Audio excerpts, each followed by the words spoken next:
Welcome to the Northwest Sports Fanatics YouTube channel. I am your host, Orion. I got a great show for you here today between the Cincinnati Reds and the Seattle Mariners. First pitch is going to be here in roughly 5 minutes. So let's cue up the music, take a look at the thumb, and let's get into the starting lineups. Happy Wednesday, everyone.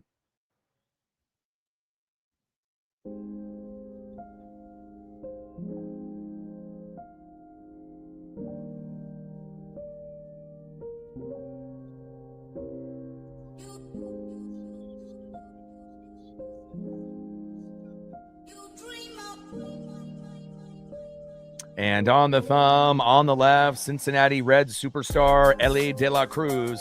And on the right, the most clutch Mariner on the team this season, Cole Clutch Young. Now let's get into the starting lineups here first for the visiting Cincinnati Reds. Leading off for the Reds at shortstop, Ellie De La Cruz.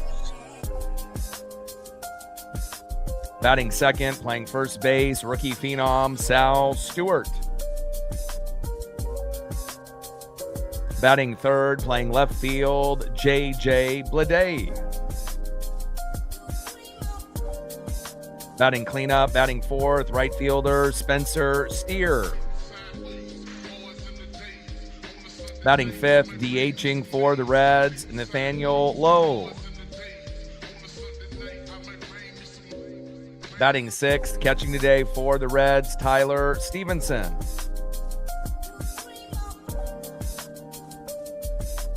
Batting seventh, playing center field, Dane Myers.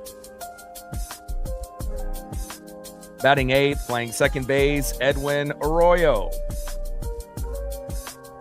And batting ninth, playing third base for Cincinnati, Key Brian Hayes. And on the mound for the Reds, with a 4-9 record, ERA of 4.56, it is Brady Singer. And now let's get into the starting lineups for your Seattle Mariners. Leading off for the Mariners at second base, Cole Clutch Young.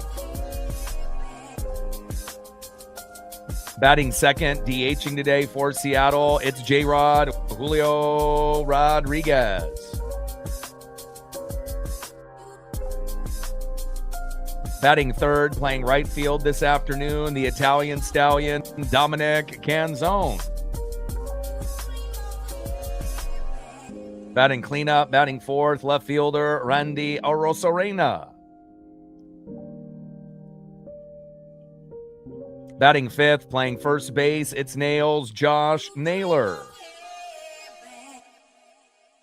Batting sixth, catching today for Seattle, big dumper, Cal Raleigh. Batting seventh, playing center field, Luke Raley.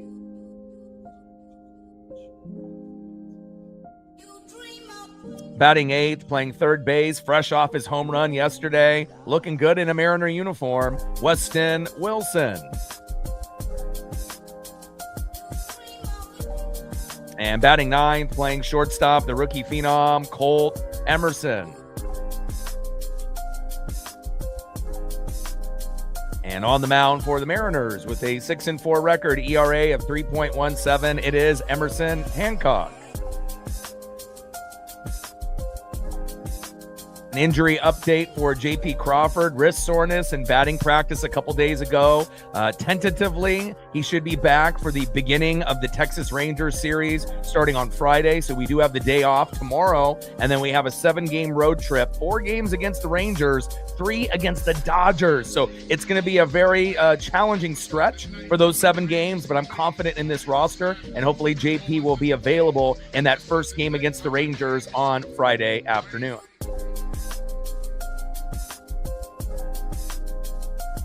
Tridents up. Let's go, M's. 50th anniversary for the Seattle Mariners, 40-plus years on the radio for this legend and icon. He is retiring after this season, so every stream we will dedicate it to the one, the only, Rick Riz. We love you. Let's get this series win. We want to make sure that we can keep pace with the Rangers, and then obviously with this 4-game set, depending on who ends up doing better, we'll be in first place. And then we got the Dodgers after that. And as we all know, anytime you end up playing a powerhouse in the National League, especially a team that has won back-to-back, World Series, it's not going to be easy, but hopefully we bring our A game, and I'm definitely looking forward to the challenge. Shout out to my boy Brooks Beats with the best beats on YouTube. And we're going to bust out the Mariner Moose early. Usually we'll wait until a little bit further along in the game, but we need all the luck that we can get.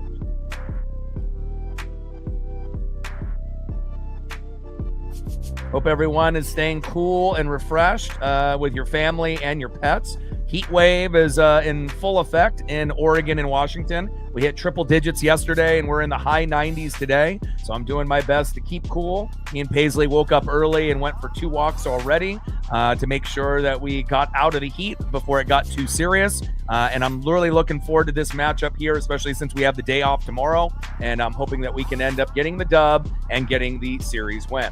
All day in the building. What's good? Rebecca in the building. Hawks in the building. Logan in the building. Chris in the building. Let's go, baby. Velasco in the building. Let's get it.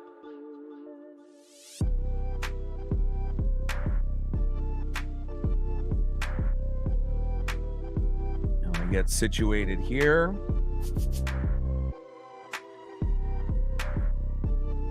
Emerson Hancock on the mound, 6-4 record, ERA of 3.17. One of the surprises this season, besides maybe the emergence of superstardom from Cole Clutch Young, as well as Bryce Miller playing a little bit better than expected. But again, we need to get him back on track after having a pretty amazing, win-loss record, now kind of coming down to earth a little bit for Miller. And hopefully we'll be able to get Emerson Hancock going here early and often.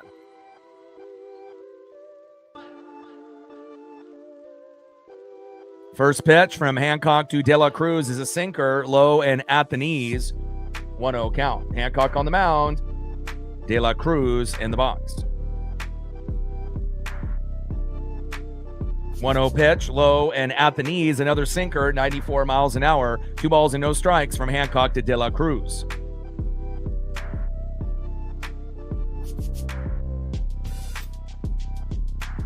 2-0 pitch, big swing and a miss, high and away, four-seam fastball, 95 miles an hour there by Emerson Hancock. 2 balls and 1 strike with nobody on and no outs. Top of the first inning, 0-0, Reds and Mariners.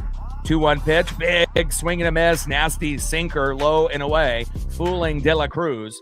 And obviously De La Cruz kind of set the tone early against Castillo, getting a home run in the first. Gino followed up with a home run a few innings later. And again, we tried our best, but again, just didn't have enough. And I'm happy that Julio ended up coming into the end of the game, because obviously when Julio plays, we win. When Julio doesn't play, we typically lose.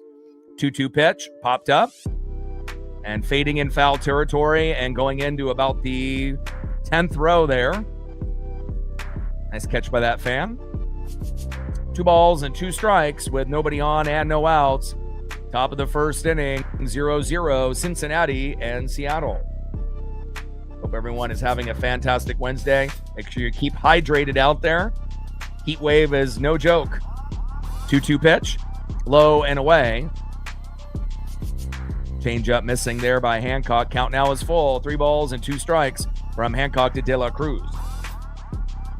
And it's a heat wave in Oregon and Washington when you even have AC and fans, and at midnight it's still over 80 degrees, and that's what it was last night for us here.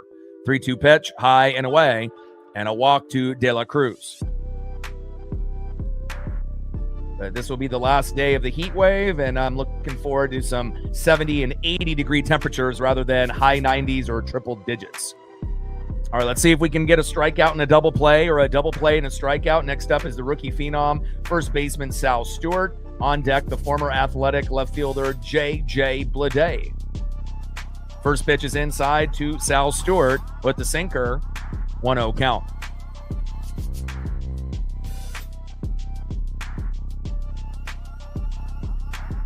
Shout out to my boy Brooks Beats with the best beats on YouTube. 1-0 pitch. High and inside. 2 balls and no strikes from Hancock to Stewart. Shout out to our female audience, our new subs, all of our regulars, and everyone watching in the United States, Canada, Mexico, South America, Asia, and beyond. We are global, baby. 2-0 pitch. Finally getting the corner and getting a strike with that sinker. Beautiful weather here in the Pacific Northwest. The sun is shining in Oregon as well as at T-Mobile there in Seattle. 2 balls and 1 strike with a runner at first, De La Cruz with no outs. 2-1 pitch, tries to jam Stewart and gets him to pop behind the plate towards the T-Mobile bricks. 2 balls, 2 strikes from Hancock to Stewart. And I'm hoping that we can take an early lead, especially with Julio Rodriguez in the lineup. Even though he's not playing center field, just the simple fact that he's, DHing and he's available at the very beginning of the game, hopefully will play dividends, just like it was last night when he ended up hitting a home run coming into the game late for the Mariners. Shout out to Weston Wilson, too. For a lot of these guys, Rob Refsnyder, Connor Joe, Weston Wilson, Buddy Matthews, you don't really expect anything, but Weston Wilson has by far been the most consistent, player out of those 4, as well as those kind of, lower tier guys. We should still have Pareda over Garver, but that's another story for another day. The AAA squad, though, is looking pretty sexy, with the talent that we have on there. And it wouldn't surprise me if we call up a guy or 2 before the season is over. 2-2 pitch. And gets Stewart to pop up. Emerson is there. And that is 1 away. Nice job there by Colt Emerson, our rookie phenom. Nice job, Colt. Next up in the 3-hole, left fielder J.J. Bleday. On deck in the 4-hole is Spencer Steer.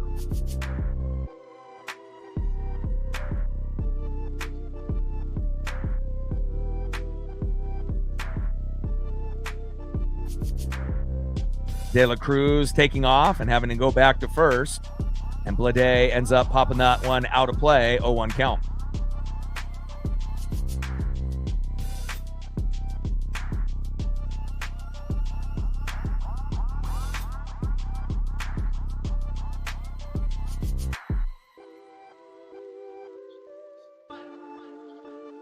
Top of the first inning, runner at first, De La Cruz with 1 out. Hancock on the mound, Bleday in the box. 0-1 pitch, sinker in there for a strike. No balls and 2 strikes from Hancock to Bleday.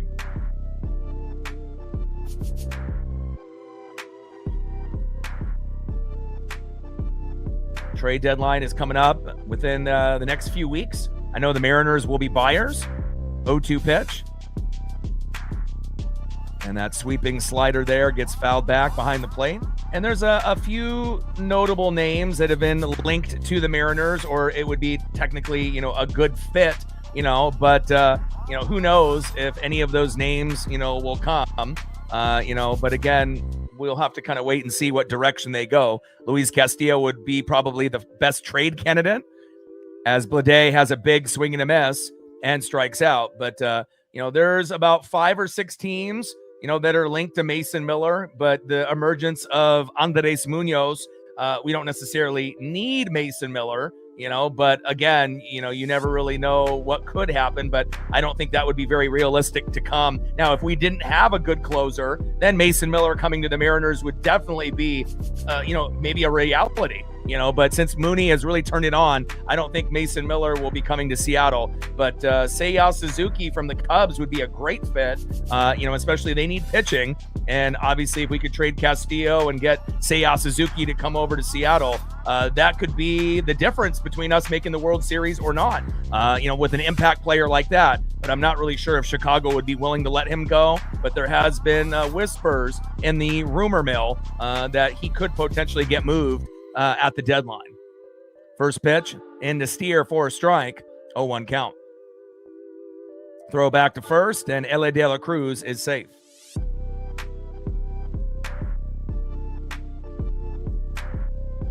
But Suzuki is a stud. I mean, obviously we got a great lineage with obviously, Asian American players, dating back from many, many years ago. And Suzuki has been a very, very good player for Chicago. And again, whatever team he ends up going to, if he leaves Chicago, could really, provide a big impact, not only offensively, but defensively. 1-1 pitch popped up and out of play.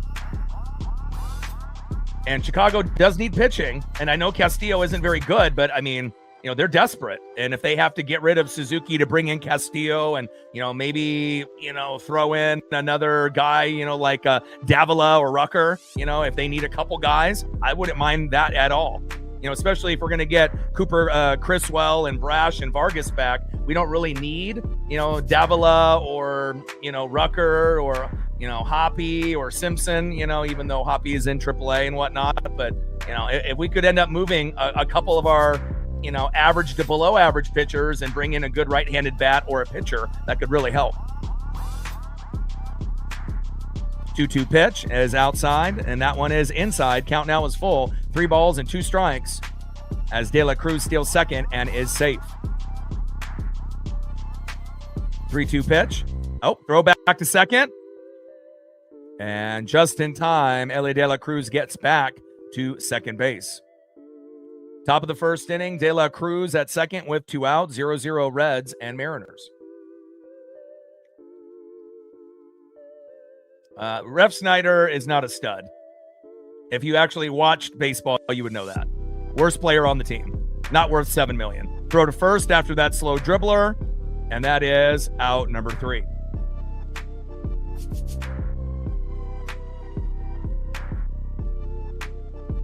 He said Ref Snyder and stud in the same sentence. Yeah. Not happening. That's when you know people that watch the Mariners and people that do not watch the Mariners. It's very clear. All right, let's go to the bottom of the first inning and see who's up next here for Seattle.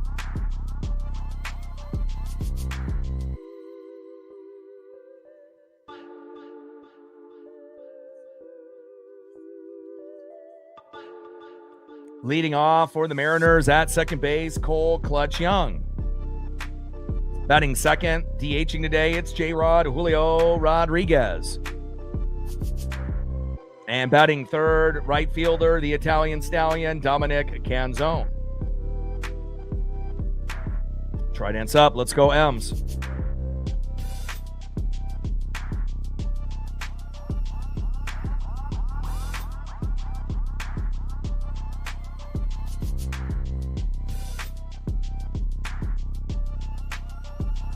Yeah, and then the really only, I think, other name that I was hearing was potentially Casey Schmidt, the third baseman from the Giants. And obviously we got JP and we got Brandon Donovan, but we don't really know, how healthy those guys are going to be the rest of the way. So if they ended up grabbing, a Casey Schmidt, that's not really like a huge signing like Mason Miller or Seiya Suzuki, but if we ended up, getting a player like that, that could give us some depth at third base. But those are really the only 3 names that I've heard linked, at least in the rumor mill. Mason Miller, could fit with, 6-7 different teams. Mariners could be one, even though we have Mooney, so I don't really think that would work. But Seiya Suzuki could be a possibility, and Casey Schmidt could definitely be a possibility as well. And there's definitely going to be names that we don't even, know about that could be available. First pitch there from Brady Singer, 4-9 record, ERA of 4.56. In there to Cole Young, 0-1 count. Singer on the mound, Young in the box. 0-1 pitch, a little dribbler towards third and foul. Shout out to my boy Brooks Beats with the best beats on YouTube.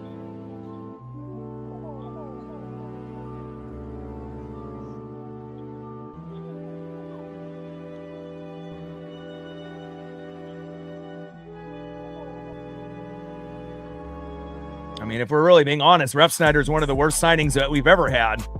0-2 pitch, and that is strike 3 looking on Young, and that is 1 away. And I don't really like Cole Young leading off, but obviously with no Brandon Donovan and no JP Crawford, they had to put somebody there. And again, I think I would rather have Randy leading off rather than Cole. I think Cole does better, somewhere between 3 and 9. I think anything higher than that, it's just not a fit, and again, Young could be a guy that could, get better at that particular spot. But, for me personally, I think he does better in the 3 through the 9 hole. Next up is Julio in the 2 hole DHing today. 0-1 pitch popped up. Should be a routine play here in the shallow left. De La Cruz is there, and that is 2 away. Work the count, Julio. We need you to be patient in the box, especially if you're not playing in center field today. And we know that you got the bat to make things happen like you did last night. Next up is the Italian Stallion, Dominic Canzone. Playing in right field today for the first time in quite a while.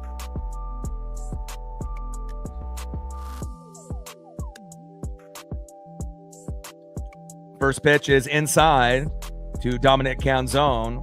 High and inside, 0-1 count. Sinker 92 miles an hour there by Brady Singer.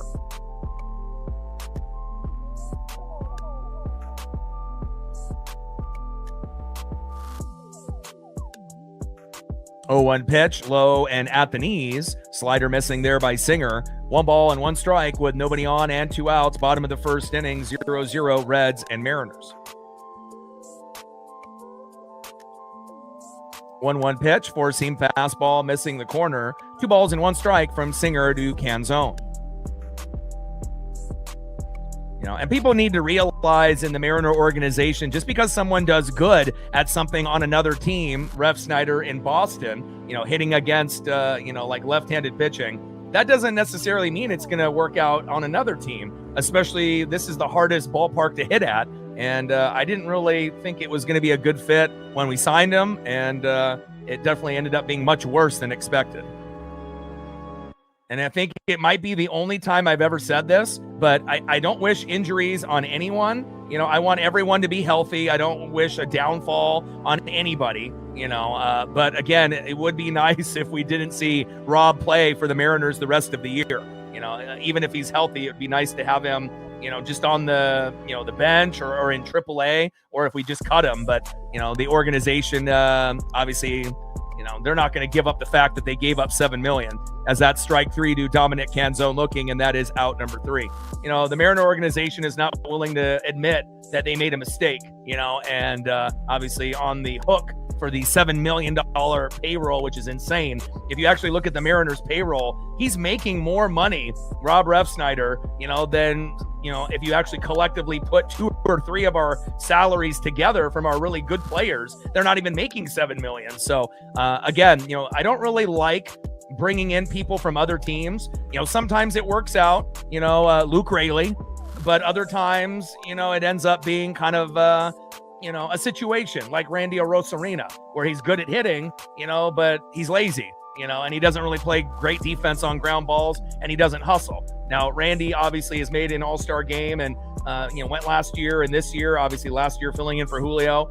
And, he's been the most consistent hitter, so I'll give him that, but again, we want to be able to bring guys up. And I think for me, I've always liked guys on my favorite teams that we draft, guys that are homegrown rather than bringing in a guy that is a rental and then hoping that it works out, and again, it's like, I never really can buy a jersey of a guy that we bring in from another team, if he's a really good guy off the field and a really good teammate, I really like to be able to invest in the guys that we get homegrown in the draft. And I know a lot of you guys think the same as well.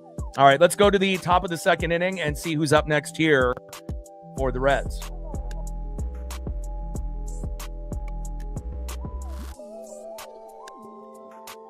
Shout out to my boy Brooks Beats with the best beats on YouTube. Next up in the 5-hole, DHing Nathaniel Lowe. Batting second in the 6-hole, catcher Tyler Stevenson. And batting third in the 7-hole, center fielder Dane Myers. Trident's up. Let's go M's. 36 subs to go to 24,500. Less than 550 to get to 25,000. 6.2 million views and counting on the channel, which is exciting. Still looking for our first dono on our dono train. And let's see where we're at on our likes here in this early afternoon game.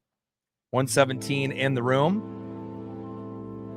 And we're at 32. Good start. 68 to go.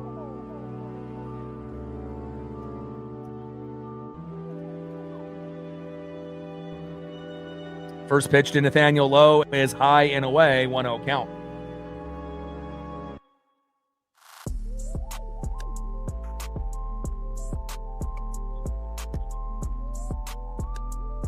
One 0 pitch, and Lowe grounds out to the shortstop, and that is 1 away. Nice job there by Colt Emerson.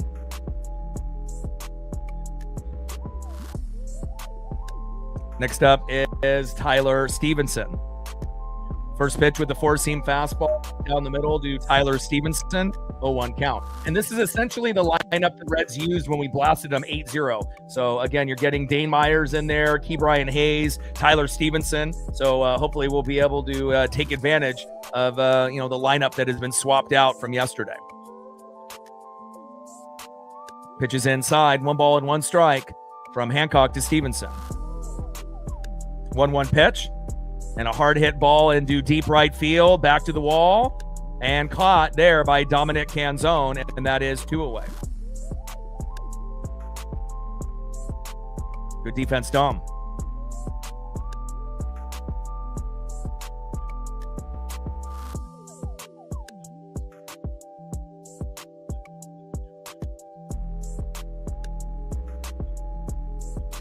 Next up is center fielder Dane Myers.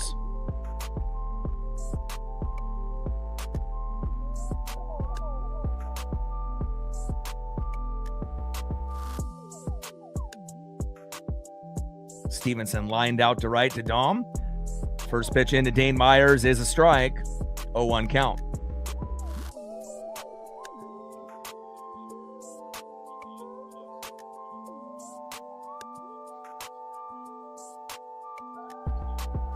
Sinker 95 miles an hour there by Hancock.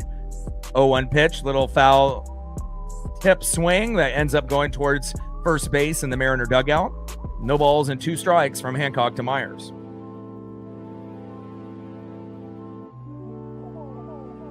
Alex with a tour, appreciate you. Every dollar counts. And when we can get started early, usually it definitely starts a trend. 0-2 pitch that goes behind the hitter. That gets away from Hancock there. Appreciate you, Alex. $2 holla. 98 to go. Shout out to Alex for getting us started. Tridents up.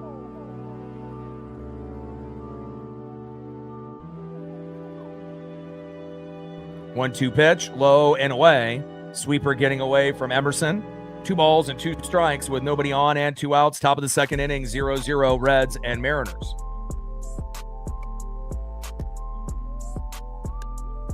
2-2 pitch, high and away. Four-seam fastball getting away from Hancock again. Count now is full. Balls and 2 strikes with nobody on and 2 outs. Top of the second inning, 0-0 Reds and Mariners. And I don't care if we win this game 1-0 or 2-1, if it's low scoring, as long as we win this series and obviously keep pace with the Rangers. Hard hit ball in the right field and a little bloop single there for Dane Myers. We got the day off tomorrow. When the heat wave will start to kind of go away for Oregon and Washington. And then we got a 7-game road trip, 4 against the Rangers, one of our heated rivals, and then 3 against the Dodgers. So, we got to do our very best. Hopefully we can win 3 out of 4 versus the Rangers, or better. Because again, when you play Los Angeles and Los Angeles, there is a chance that we could get swept in that series. Hopefully we win 2, out of 3, but that's only if we play great. But realistically against the Dodgers, it might be only 1 win out of 3 games, maybe not even 1. So, we got to make sure we do our best to kind of overachieve against the Rangers and then just see kind of what happens when we go against the Dodgers. But is it possible to win 2 games out of 3 against LA? Yeah, I mean, it is. But again, a lot of things would have to go right, especially on the road. And usually our pitching isn't as good on the road as it is at home, as we know. 0-1 pitch, another strike in there to Edwin Arroyo. No balls and 2 strikes with a runner at first with 2 outs. Big swing and a miss, low and away on that cutter on that last pitch. 86 miles an hour there by Emerson Hancock. No balls and 2 strikes, runner at first with 2 outs. Bash with a 5-er. 0-2 pitch, big swing and a miss. And another punch out there by our guy, Emerson Hancock. Nice job, Em. There we go. Way to bring a little electricity here early on. Let's go to the bottom of the second inning, and let's see if we can get on the board first and not look back.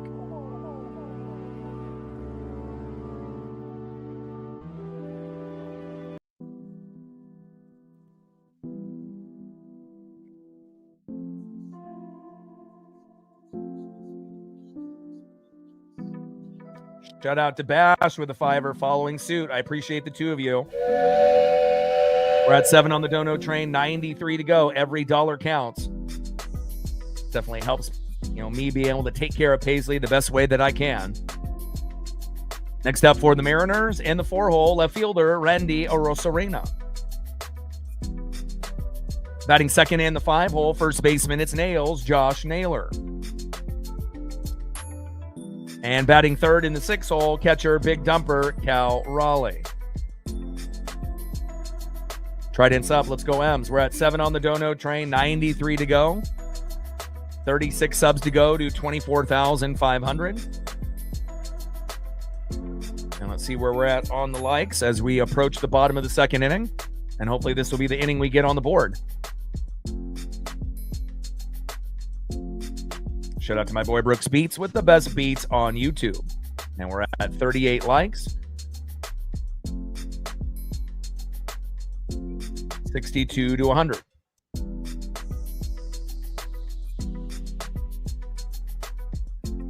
'50th anniversary for the Seattle Mariners. 40 plus years on the radio for this legend and icon. Every stream we will dedicate it to the one and the only, one of my faves, Rick Riz. We've been blessed with Dave Niehaus, Rick Riz, and now with Goldie. It's not very often, you get an organization that's got 3, top tier guys, calling games. And obviously it's, an honor to be able to be represented on YouTube, calling these games and representing the fan base of the Seattle Mariners. And again, having someone that knows the game and obviously has a good voice for it. Goldie, definitely for being a younger guy, does a fantastic job. First pitch takes a strike, looking low and away with the sinker, 92 miles an hour, 0-1 count. 0-1 pitch, low and away, 1 ball and 1 strike to Randy Arozarena.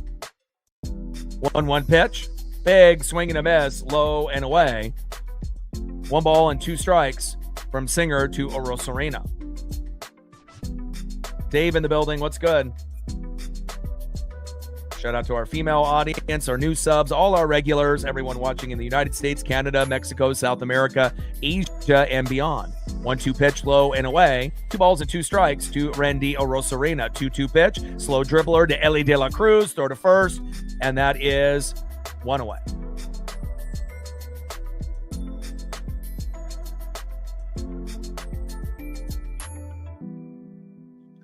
Next up in the 5-hole, first baseman Josh Naylor, who started off his day yesterday going 3 for 3. Let's see if Naylor can keep up that hot streak today.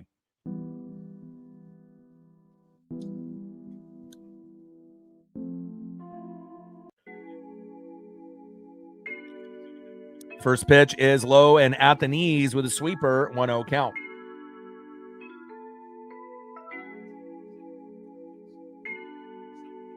Singer, 4-9 record, ERA of 4.56, so nothing really to get too worked up about.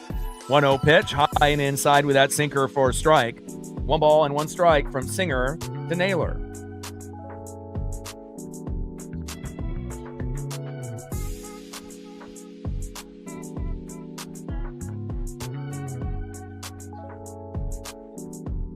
One pitch popped up and out of play. Cutter, 89 miles an hour, high and inside. 1 ball and 2 strikes with nobody on and 1 out. Bottom of the second inning, 0-0 Reds and Mariners. Trident's up. Let's go M's.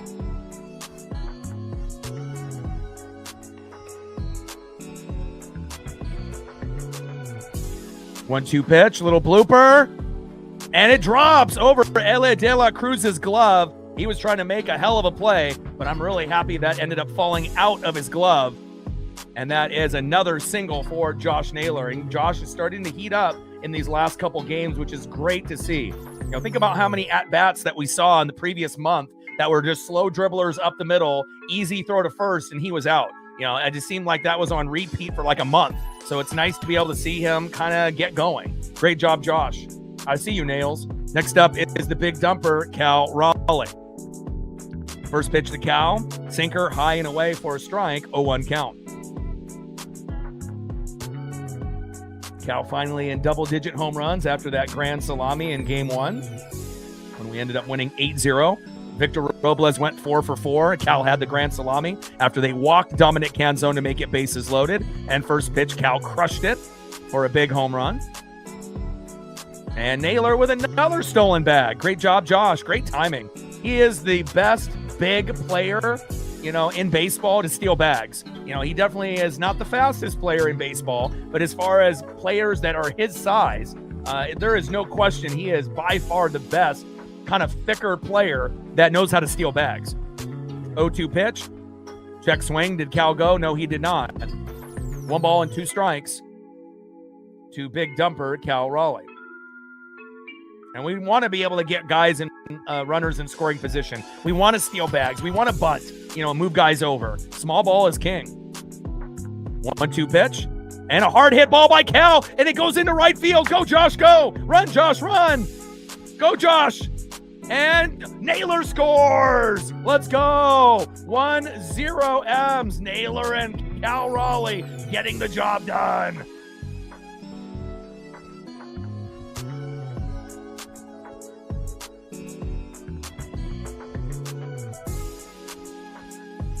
Let's go.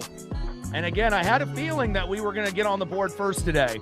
And again, if the throw was on, Naylor would have been out by a mile. But the throw was a little short, and Naylor was able to creep behind Tyler Stevenson and get in. Thankfully, the throw was not on point. 1-0 Seattle. Next up is Luke Raley.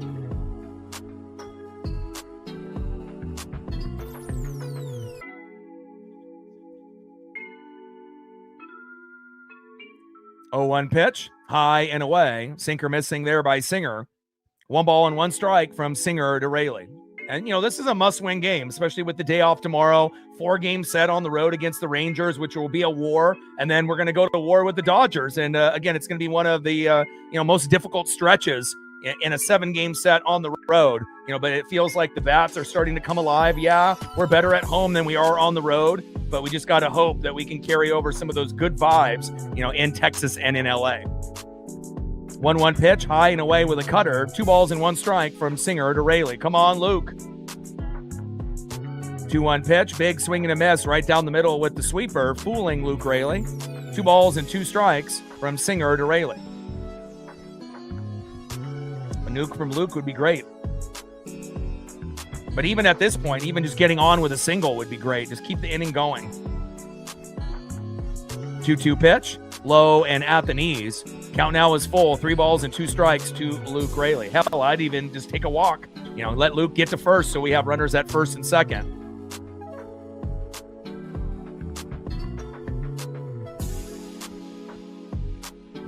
Let's go, Luke. 3-2 pitch. And a little dribbler up the middle. Throw to first. And just in time. But what hustle by Luke Raley.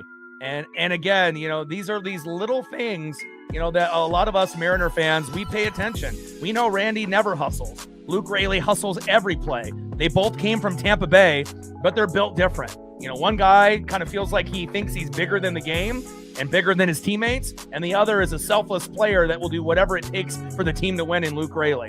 And even though he was out there, I like the hustle. And that is 2 away. Next up is Weston Wilson, and we finally actually have a good Mariner photo that got taken yesterday with him hitting the home run, so I don't have to use the old Baltimore Oriole photo anymore. I've been waiting, for them to take a really swaggy photo of Weston Wilson, and we finally got one. Really nice photo of Weston.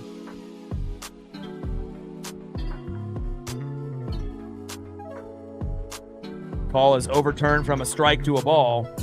1 ball and no strikes to Weston Wilson. 1-0 pitch in there for a strike. 1 ball and 1 strike from Singer to Wilson.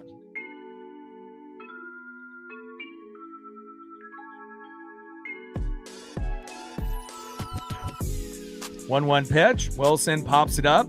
Shallow center. 3 Reds going for it. And finally getting caught. And that is out number 3.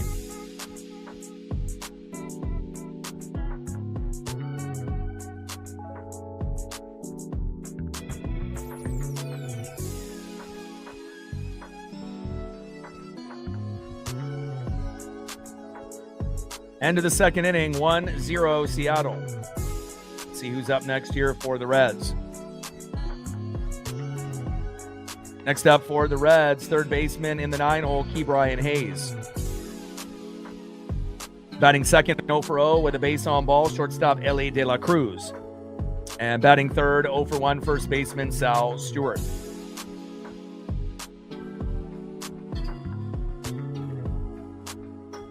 Trident's up. Let's go, M's.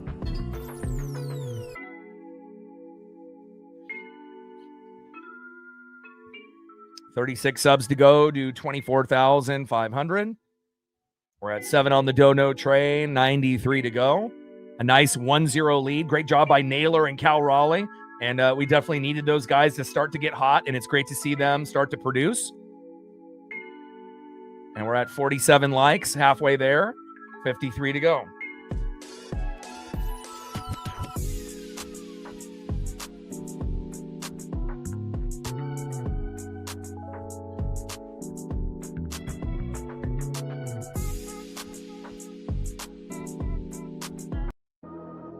Shout out to my boy Brooks Beats with the best beats on YouTube.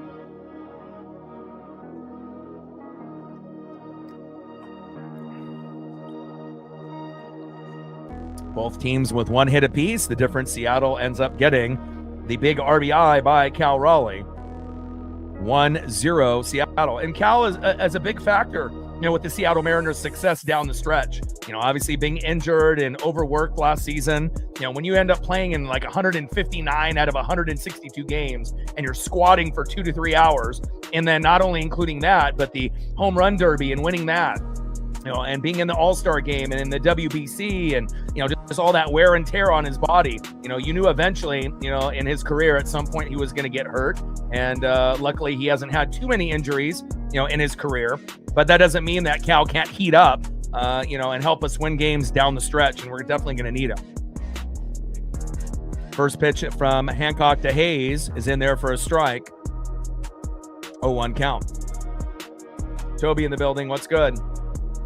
Blue Jay in the building. What's good? Ryan in the building. What's good? Libra in the building. What's good? 0-1 pitch. Big swing and a miss. Low and away. No balls and 2 strikes from Hancock to Hayes. Yeah, heat wave in Oregon and Washington. And it should hopefully end tomorrow for most people. 0-2 pitch. Big swing and a miss. And down he goes. And that is 1 away. Nice job there by Emerson Hancock. 6-4 record, ERA of 3.17. He's been a surprise this season with Bryce Miller and Cole Young. And, we've also had a few, maybe disappointments, with, Kirby and Wu and Mooney early in the year. But it feels like Kirby and Mooney are getting back on track. And now we're just waiting on Wu to kind of get back to that form as our best pitcher last season. And hopefully he can bring some of that juice, obviously, in the second half for the team. 1-0 pitch, popped up and out of play. And it's not like Wu and Kirby, were terrible. They just were kind of, average. And again, normally they're lights out. So, that was a little shocking. Normally Wu and Kirby are top 2 or top 3 in our rotation. So that was a little alarming. And then Mooney going from top 5 closer to being bottom 5. That was probably one of the most shocking things, besides the drop off with Cal. But Mooney has really been lights out since in the last 12 or 13 appearances. 2-1 pitch, low and away, but hitting the corner for a strike, forcing fastball there by Hancock. And Ellie De La Cruz is challenging. In the last 2 appearances for Mooney, he hasn't even thrown a ball. We couldn't even dream of that situation at the beginning of the year. And again, if Mooney continued to be bad, then Mason Miller coming to Seattle would probably be a reality. That we would be one of those teams that might actually get a player like that. But since Mooney has turned it around, I don't think Miller will be coming to Seattle. Little slow dribbler, underhand throw to Naylor, toe tap on the bag, and that is 2 away. Andrea in the building, how are you? Next up in the 2-hole, after Ele De La Cruz grounds out there to first baseman, rookie phenom Sal Stewart.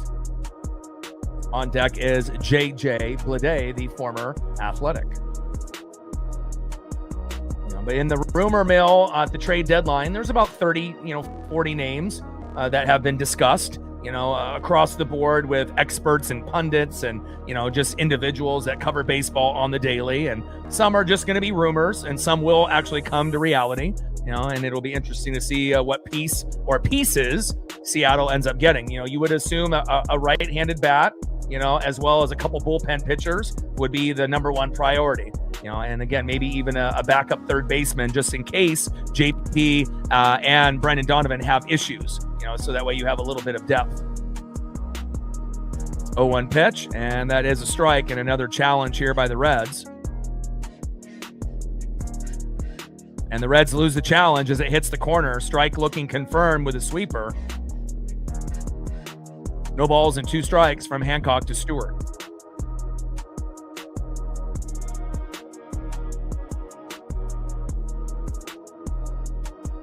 O2 pitch, popped up there by Stewart. Shallow left field. Randy is there, and that is out number 3. Yeah, we hit triple digits here yesterday. It was over 80 degrees even at midnight. Me and Paisley were a little uncomfortable until maybe like 1 or 2 in the morning. And then obviously we woke up early for a couple walks, did one around 7 a.m. and another one around 8 a.m. to get our exercise in. But even at that point, around 8:30, it was already getting close to 80 plus degrees. So I don't want to burn her paws and I want her to not get overheated. Today is in the high 90s at 96 to 99 today here. But then after today, it should cool down into the 80s for about 3, 4, 5 days and 70s, 80s. And that'll be much more comfortable for us here. All right, let's go to the bottom of the 3rd inning and let's see if we can feed off that momentum after Naylor and Cal Raleigh ended up doing their business to give us that 1-0 lead. Next up in the 9-hole, shortstop, the phenom Colt Emerson. Batting second, leadoff hitter, second baseman Cole Clutch Young. And batting third, DHing today, easing him slowly back into the lineup, it's J-Rod Julio Rodriguez.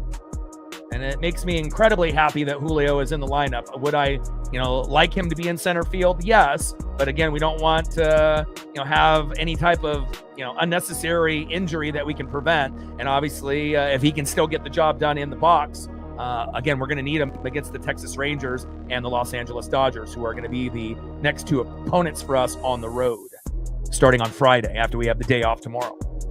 All right, we're at 7 on the Dono train, 93 to go. 36 subs to go to 24,500.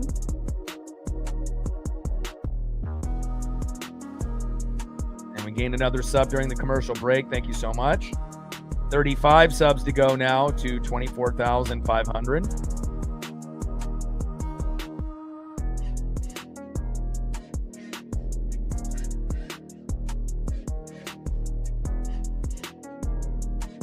And first pitch by Colt fouled off. 0-1 count. Sinker 91 miles an hour, high and away.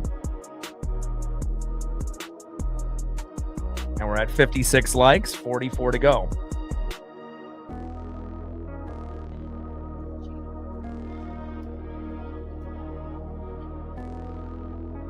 TJ in the building, what's good? 1 ball and 1 strike from Singer to Emerson. 1-1 pitch, little slow dribbler towards first and foul with the slider, 83 miles an hour. 1 ball and 2 strikes with nobody on and no outs. Bottom of the 3rd inning, 1-0 Mariners. 1-2 pitch, little dribbler towards first base, toe tap on the bag, and that is 1 away.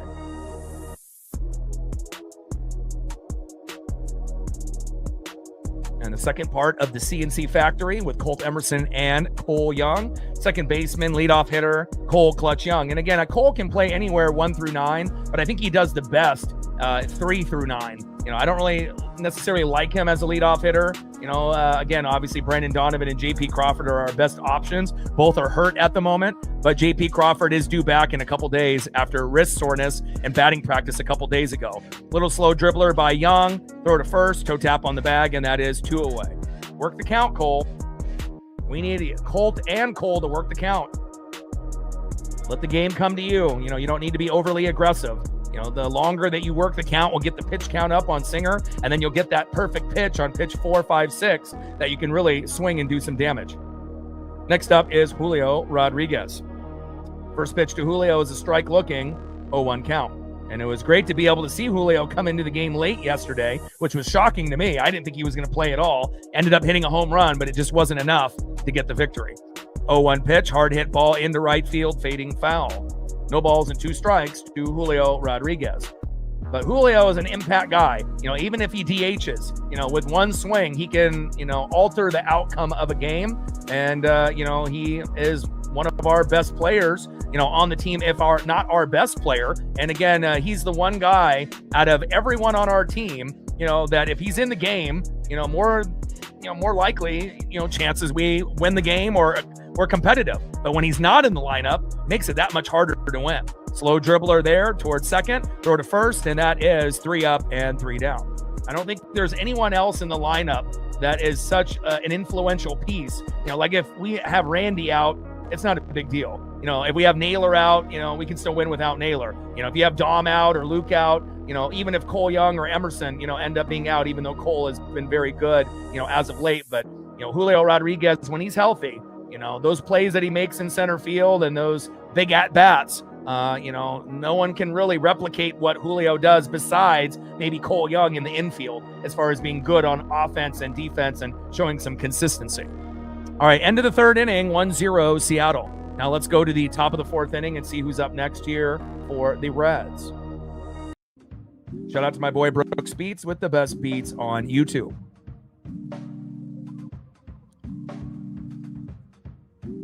Next up, 0 for 1 with a K, left fielder J.J. Bleday. Batting second, 0 for 1, right fielder Spencer Steer. And batting third, 0 for 1 in the 5-hole, DHing Nathaniel Lowe.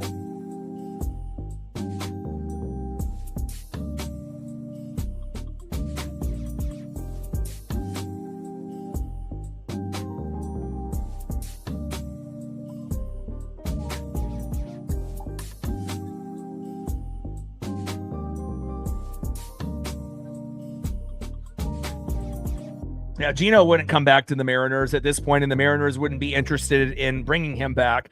Obviously, he's always going to be a fan favorite and whatnot, but again, that wouldn't be an option in my opinion, based off the money and, the history that we've had with him, which has always been fantastic and whatnot. But, it's again, sometimes you just get to a point, where, you've brought a guy back a few times, but, I don't see Gino, I mean, I don't really necessarily think that he'll even leave the Reds. I think he'll be on the Reds this season. I don't think he'll be moved. So,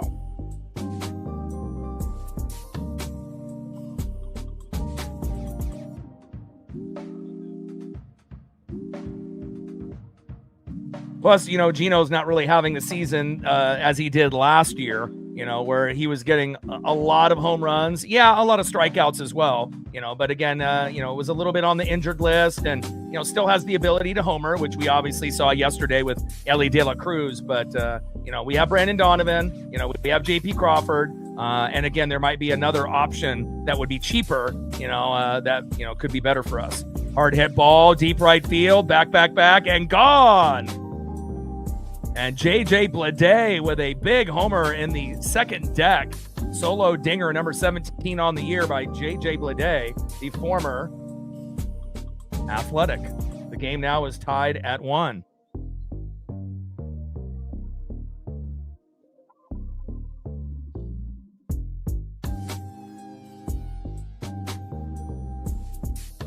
Next up in the 4-hole is Spencer Steer.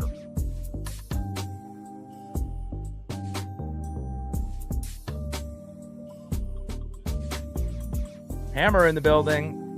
What's good? Tony in the building. What's good? Yeah, I mean, like I said, once we end up having a heat wave, I'm really looking forward to the rain.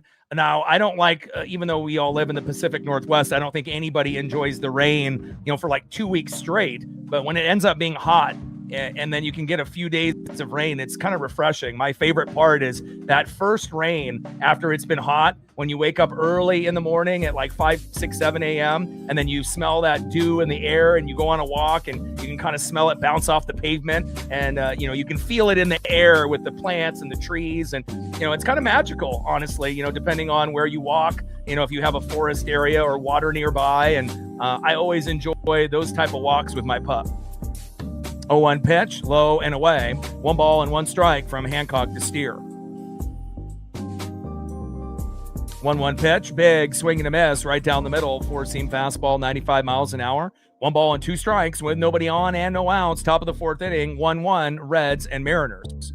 Cal Raleigh with an RBI single to right, scoring Josh Naylor. And then we just saw J.J. Bleday hit a home run in the upper deck moments ago. And these two teams are the most home run dependent teams in baseball. So for both of these teams to be homering as often as they have been in the series is not really that shocking. And again, with both of these teams, when they homer, and they homer often, they typically win. And when obviously the Reds and Mariners don't homer, we already know what the result is usually. Not to say that we can't win by getting 7 hits and no home runs. Yeah, we can. But, based off the stats, it definitely is much harder. 3-2 pitch, tried to jam the hitter, popped him up. Randy is there in shallow left, battling the sun, and that is 1 away. Chris in the building, what's good? Everyone make sure you're drinking water, keeping hydrated for you and the family, the friends, and the pets. Anytime it ends up getting into the high 90s or triple digits, you got to be careful.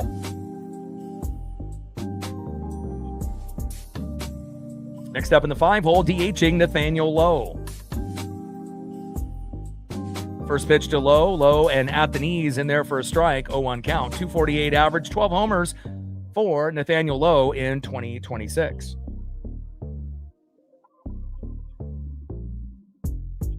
0-1 pitch from Hancock. Hard hit ball into left, and thankfully foul. Because we know what happens when we have ground balls that get hit to Randy. Singles turn into doubles, doubles turn into triples, and then if it ends up being a triple type of hit, that could be an inside the park, home run, which is kind of silly to say, but as everyone has, watched Randy since he's been on the Mariners, I don't think I've ever seen anybody, as bad as Randy, as far as being a great player overall, hitting, and just, no effort, hustling, to first base or, on ground balls, throwing lobs instead of lasers. Now, is Randy pretty good at pop-ups? Yeah, but those ground balls are a nightmare.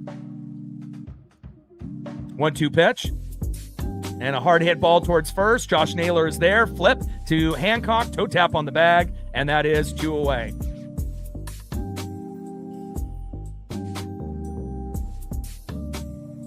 Good teamwork there by Hancock and Josh Naylor. Next up in the 6-hole, catcher Tyler Stevenson. On deck is Dane Myers.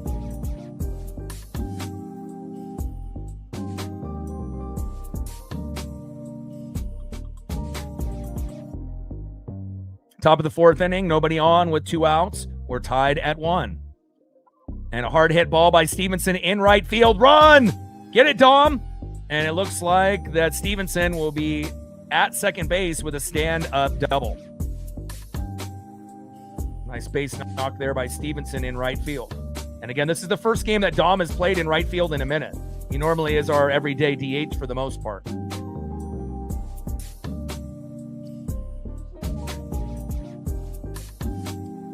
Got to prevent from Stevenson to score here. Next up in the 7-hole, center fielder Dane Myers. On deck is Edwin Arroyo.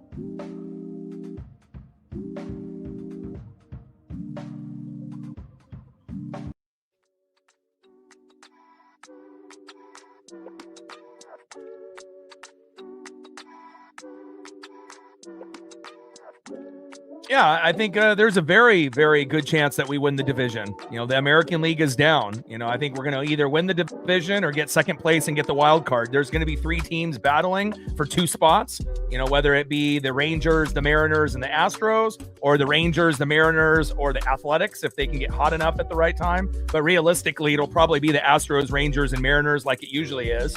And again, you never can really count out Houston. They're a very sneaky team. And sometimes, pitching is terrible, but then the hitting gets hot. And then sometimes the hitting, is kind of suspect. And then the pitching starts to get going. And, but if I had to take a guess, I would assume it'll be, us and the Rangers battling it out for the divisional crown. But again, you can't ever really count out Houston. Now, if they end up trading away Jeremy Pena at the deadline, then maybe it would shift more towards Rangers and Mariners. But, again, there are a few rumors, that they may try to be moving Pena and a few other Astro players. Of course, not Yordan Alvarez or Jose Altuve, but, we'll see how that all plays out. Wild pitch there from Hancock. Runner advances to third. Stevenson with 2 outs. 2-1 pitch popped up by Myers and out of play. 2 balls and 2 strikes from Hancock to Myers. They got a runner at third. They're threatening here. We got to keep them stranded at third if possible. Tommy in the building. What's good? Hancock is fine, Dave. Calm down. It's 1-1. It's not like we're down 6-1 right now. Top of the 4th inning, runner at third with 2 outs. And it's not like our bullpen is electric, where we could just substitute a pitcher anytime we want. Remember, we don't have Matt Brash. We don't have Cooper Criswell. We don't have Carlos Vargas. It's like, and even Bizardo, Spire, and Ferrer have not really been that good, in my opinion, even though our bullpen has been, top 6. Nice diving grab, bobbled it, and a run is going to score. Cole Young can't get to that ball in time. 2-1 Reds. Bash with a tenner. Appreciate you. Every dollar counts.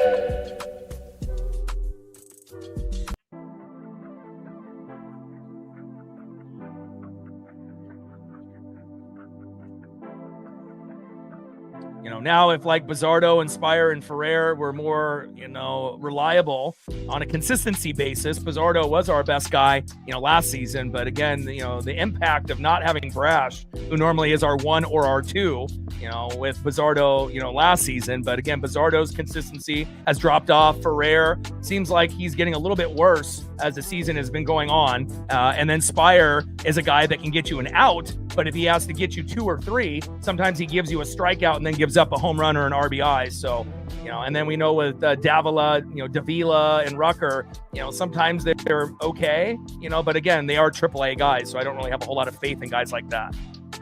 1-0 pitch, little dribbler towards first and foul. 1 ball and 1 strike from Hancock to Arroyo.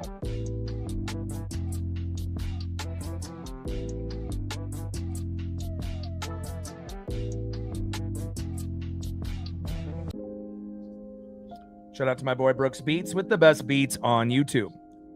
1-1 pitch. Bat goes flying. Not sure what that was about. Big swing and a miss by Arroyo, and then the lets go of the bat, and it goes flying.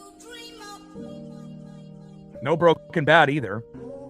1 ball and 2 strikes from Hancock to Arroyo.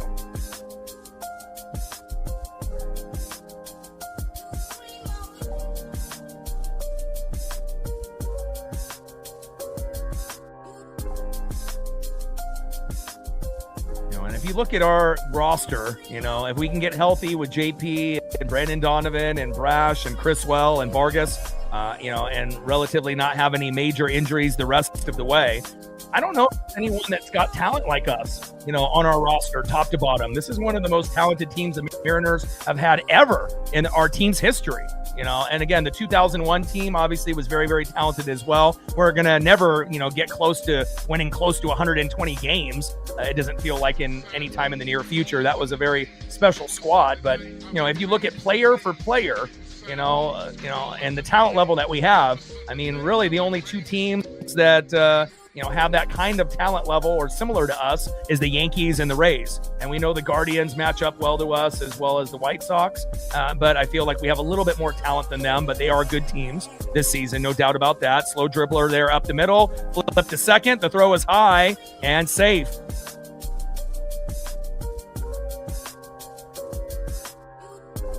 And Weston Wilson, you got to be able to have a better throw, instead of just kind of lobbing it to Colt Emerson and hoping that he can touch the bag in time. And again, you end up getting the ball. And again, I know that play was kind of a bang play right there, but, I would have liked to seen him, instead of just try to flip it kind of wildly. Obviously, if he would have went for a regular throw, he would have been safe, 100%, but a little bit too far away for like kind of a lobbish throw there by Weston Wilson. And now we got runners at first and second with 2 outs, and we got a mound visit by the team.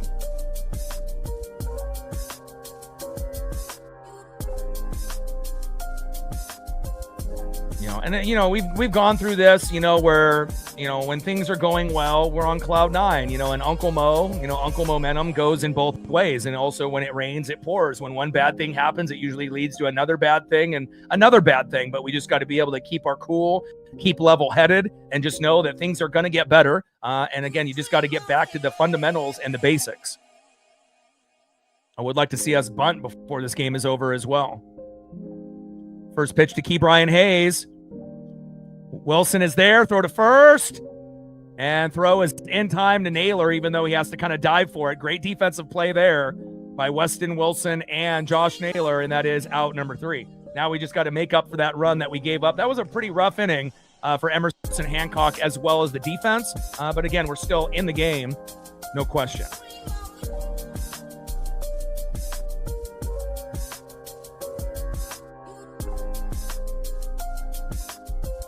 All right, Mariner Moose. And we already busted you out even before the first pitch, but we're going to need you now. Let's see if we can end up tying this game or taking the lead here in the bottom of the 4th inning. Next up for the Mariners, 0 for 1 with a K, playing right field today, the Italian stallion Dominic Canzone. I really would love a Dom bomb, baby. Batting second, 0 for 1, left fielder Randy Orosarena. See if we can get a single double out of Randy here in this at-bat. And batting third, 1 for 1 with a run, who's getting kind of hot within the last few games. Started off yesterday 3 for 3, today 1 for 1 with a run. First baseman Josh Naylor.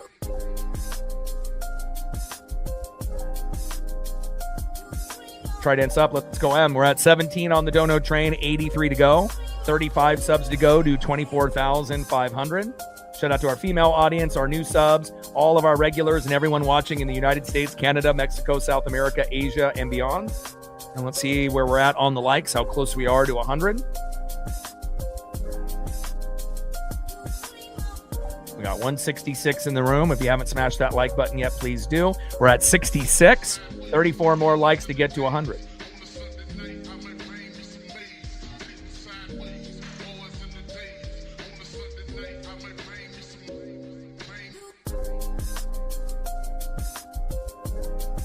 Yeah, extremely lucky to be only down 1, Jeff. I agree. That could have definitely been a 3-1, 4-1, 5-1 meltdown by Hancock and the defense. We have to be very, very thankful that we're only down 1.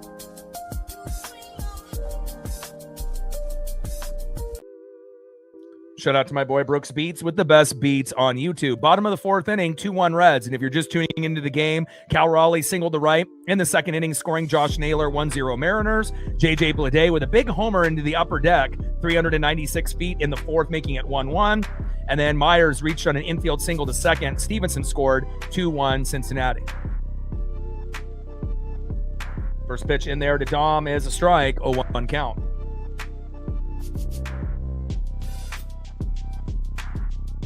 Oh, 0-1 pitch, almost hitting Dom in the face. Has to jump out of the way. 1 ball and 1 strike from Singer to Canzone. First pitch was fouled off there by Dom, out of play with a sinker, 91 miles an hour. Second pitch was high and inside. 4-seam fastball, 90 miles an hour towards the head. 1-1 pitch, foul behind the plate there by Dominic Canzone. Slider low and away, 81 miles an hour there by Singer. 1 ball and 2 strikes with nobody on and no outs. Bottom of the 4th inning, 2-1 Cincinnati. 1-2 pitch and a nice ground ball that squeaks past the first baseman and rolls to right field.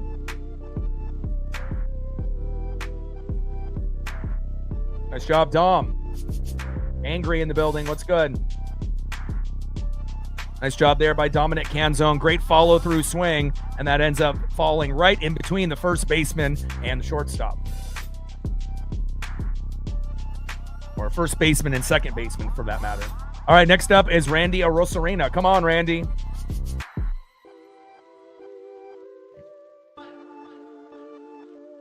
The attitude and the hustle is always kind of a question mark for Randy, but one thing that he is good at is hitting, and he has been one of the more consistent hitters, obviously in the last few years, and obviously the most consistent hitter from the beginning of the year. Also partly due that he didn't really have any long-term injuries like a lot of our other guys did, but you do have to give him credit in that regard. He has been a pretty damn good hitter. He is the most hit batter. He's taken over that role since Ty France has left the team. Ty is having a great year with the Padres, having kind of a rebirth in his career. Good for him.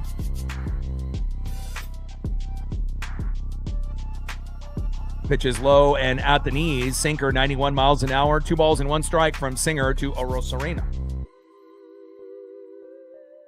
2-1 pitch. Big swing and a miss with the sinker right down the middle. Count now is 2 balls and 2 strikes with a runner at first. Dominic Canzone with no outs. Bottom of the 4th inning, 2-1 Cincinnati. And these are the 2 most home run dependent teams in baseball. When they homer, they win. When they don't homer, they typically lose. 2-2 pitch, popped up and out of play in right field. A laser and a good souvenir for that fan out there. Sinker, 92 miles an hour there by Singer.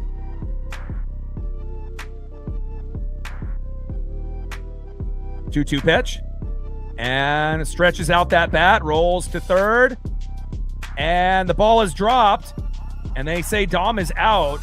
His foot went off the bag though, and I don't know if that's worth obviously any type of challenge. It doesn't look like it, and that is a fielder's choice. After that throw was low, it looks like enough time, and yeah, before Dom could even get to the bag, even though he dropped the ball, Arroyo, that is a fielder's choice, and Dom is out at second. Now it looks like they may actually take a second look to see, because obviously he dropped it after initially having it, but then once he got it, it looked like he had control, and then his foot was on the bag before Dom was even there. So Dom slid way too early. Dom slid like 5 feet away. Now, if Dom would have slid 2 feet away, he could have been, potentially maybe safe if he was a little faster there, but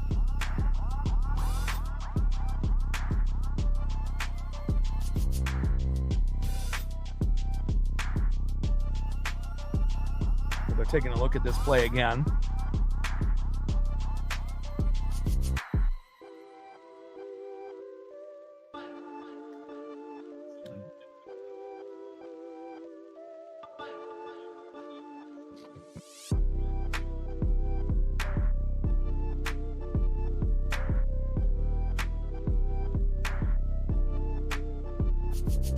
And now they're looking at the Edwin Arroyo play there with Dom. And I don't see anything there for that to be reversed for Dom to be safe at second. I mean, we want to make sure we get the calls correct, whether they go for the Mariners or go against the Mariners, but I don't see any visual evidence there. He dropped it and then he scooped it and then had his foot on the bag the whole time. And, Dom slid, a little bit too far away. And by the time Dom got his foot on the bag,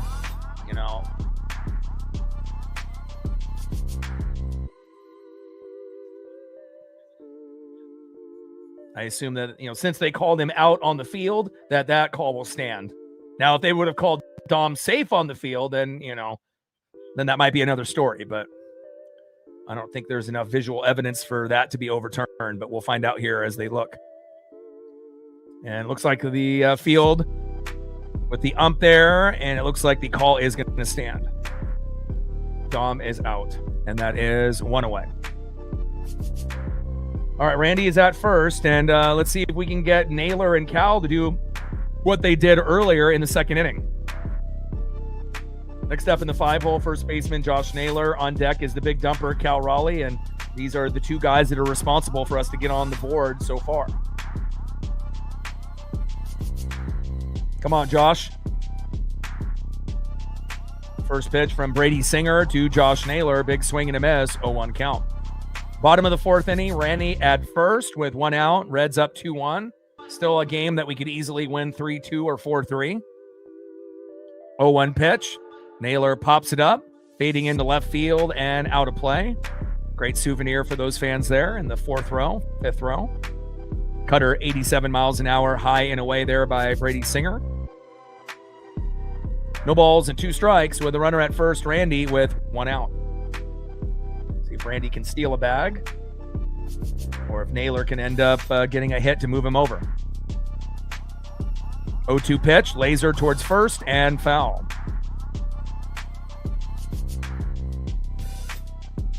TJ in the building. How are you, brother?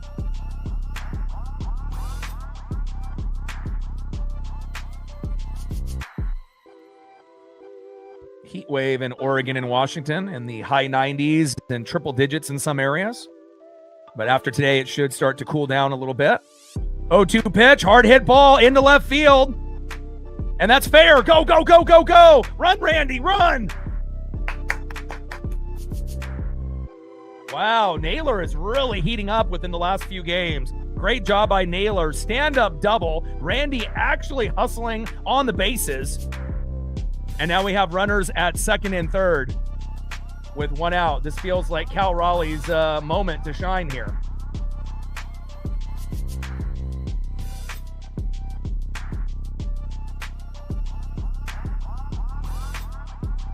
Really like what I've been seeing out of Josh Naylor and Cal Raleigh as of late. Age in the building. What's good? All right, let's go, Cal. Cal is, obviously trying to ease his timing back, to, where it was. And, the timing has been off, for a majority of the year. But obviously that grand slam, in game number 1 was nice. And again, sometimes you need to be able to, switch it up. And I kind of felt like if he was going to hit a home run, he would have to go from the right side, his weaker side, and he did. And again, sometimes, being able to go left and right, not very many players have that ability. And Cal is definitely one of those guys that can homer from both sides of the plate. 1-1 pitch, high and away. Cutter 87 miles an hour, just missing the corner. 2 balls and 1 strike with the runners at 2nd and 3rd with 1 out. And let's see if we can tie this game up or take the lead. Come on, Cal. Just even a bloop single could score 1 or 2. And 2-1 pitch, popped up. Should be a routine play here in the infield. And that is 2 away as Cal slams the bat down in frustration. L.A. De La Cruz with the catch.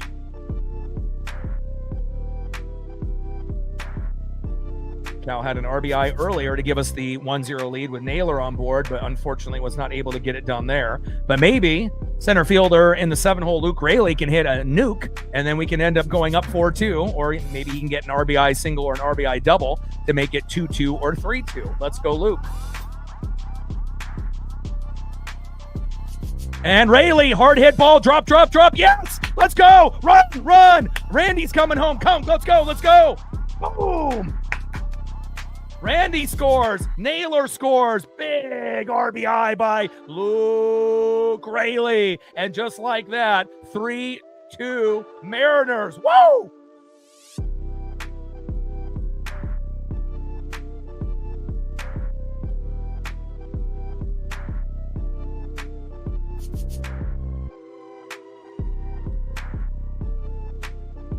There we go. Nice job there by Luke Raley. One beautiful follow-through swing. And just like that, 2-1 turns into a 3-2 Mariner lead, baby. Next up, the best role player that we've had, Weston Wilson. First pitch, big swing and a miss, 0-1 count. We finally got a great photo of Weston after hitting a home run yesterday. Hell of a lot better than Rob Refsnyder and Connor Joe. Better than Mitch Garver. And really the only other player that's kind of on Weston Wilson's level as far as role player is Johnny Pareda, but Johnny Pareda's in AAA. And Pareda definitely deserves to be on the team over Garver, in my opinion. Better catcher, better hitter, but Garver has the experience with the pitchers, and that's why they kept him over Pareda for at least the moment. But next year, it could be Pareda and Cal if they decide to go that route, if they decide to move on from Garv. 1-2 pitch, low and away. 2 balls and 2 strikes from Brady Singer to Weston Wilson. And Wilson's a little bit, a better defender than I think a lot of people anticipated, and a little bit better of a hitter than I think we anticipated as well. I mean, obviously not good enough to be a starter every day, but for a guy that's kind of filling in, he's probably one of the best fill-in guys besides Johnny Pareda that we've seen this year. And another ball there by Singer, low and away. I like this. Take the walk if it's there, Weston. 3 balls, 2 strikes as Wilson calls time. We got to take advantage of all the momentum that we can get. Trident's up. Let's go, M's.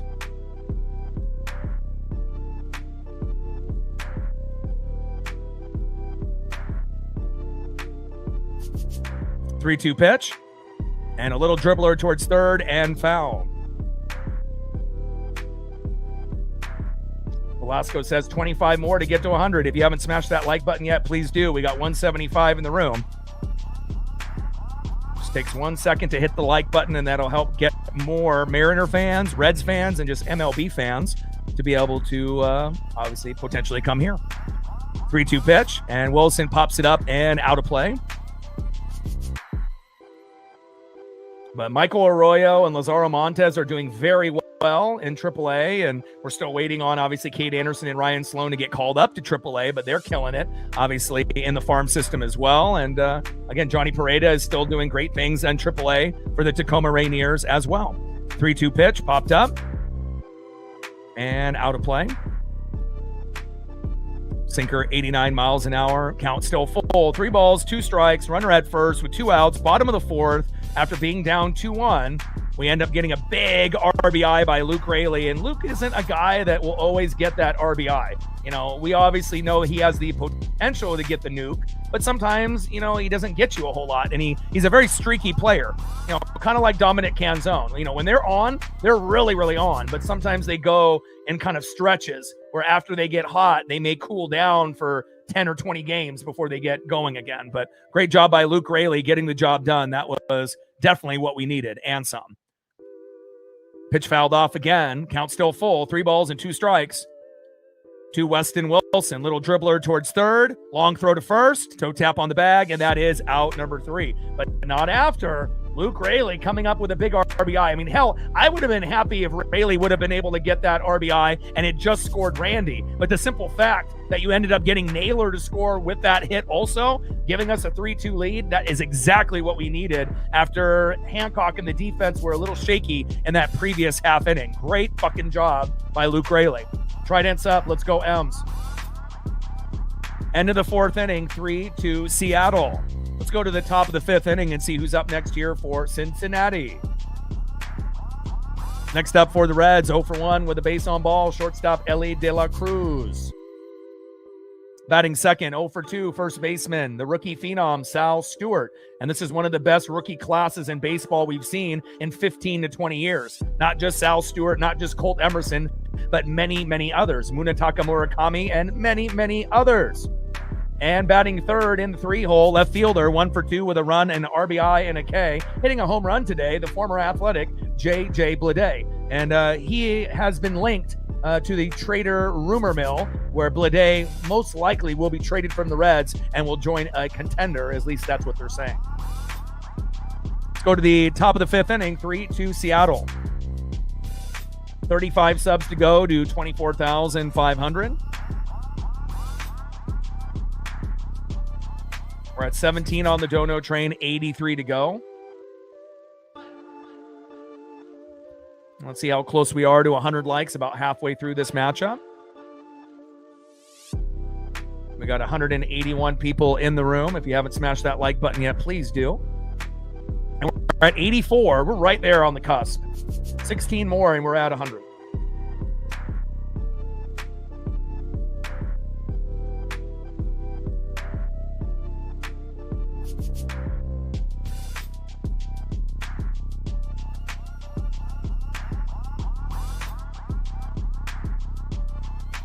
third time through for Emerson Hancock.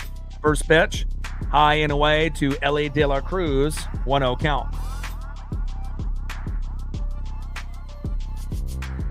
4 innings pitched, 5 hits, 2 earned runs, 1 walk, 3 Ks, 74 pitches, 48 strikes, 3.22 ERA by Emerson. So, he'll still go for another inning or two.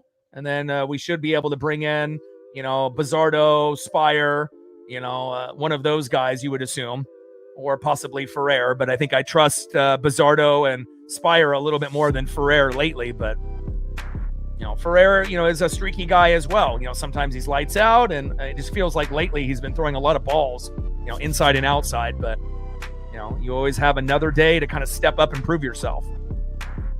1 ball and 2 strikes to L.A. De La Cruz as he takes a strike looking high and inside. 4-seam fastball, 93 miles an hour by Emerson Hancock.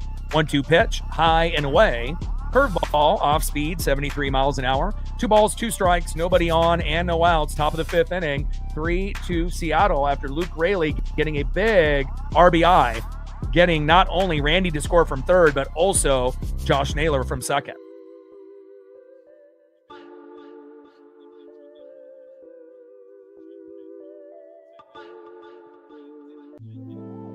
Shout out to my boy Brooks Beats with the best beats on YouTube. 3-2 pitch. Hard hit ball that De La Cruz fading out of play.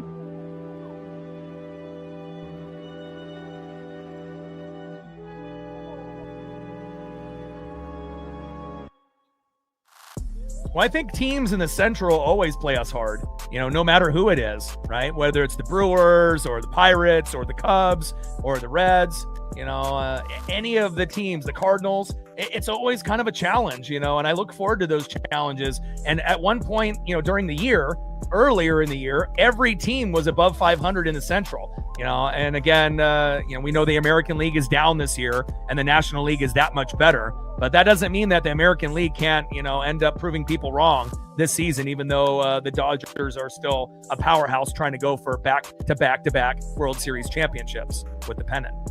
As De La Cruz flies out to center, and that is 1 away.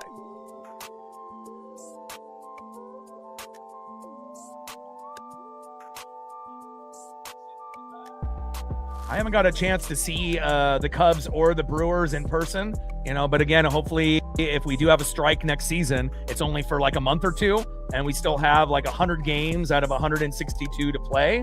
And, again, I'm really wanting, to be able to see the Cubs. They got a great fan base, great, colors, a great history. And, again, that would be probably one of the opponents, that is on my bucket list to be able to see at T-Mobile that I haven't got a chance to see yet. Pitch fouled off behind the plate. No balls and 2 strikes from Hancock to Stewart. And then especially if we end up trading for Seiya Suzuki, and then we end up having Suzuki on the Mariners, and then we play the Cubs next year, that would be electric. Little slow dribbler up to the pitcher, underhand throw to Naylor, toe tap on the bag, and that is 2 away.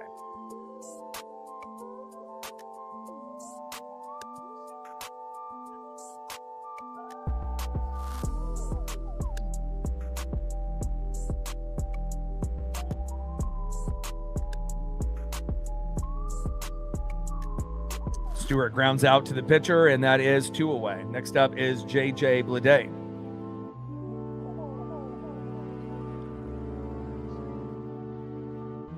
They were getting blasted in that game, and obviously when it rains, it pours. Emotions got high.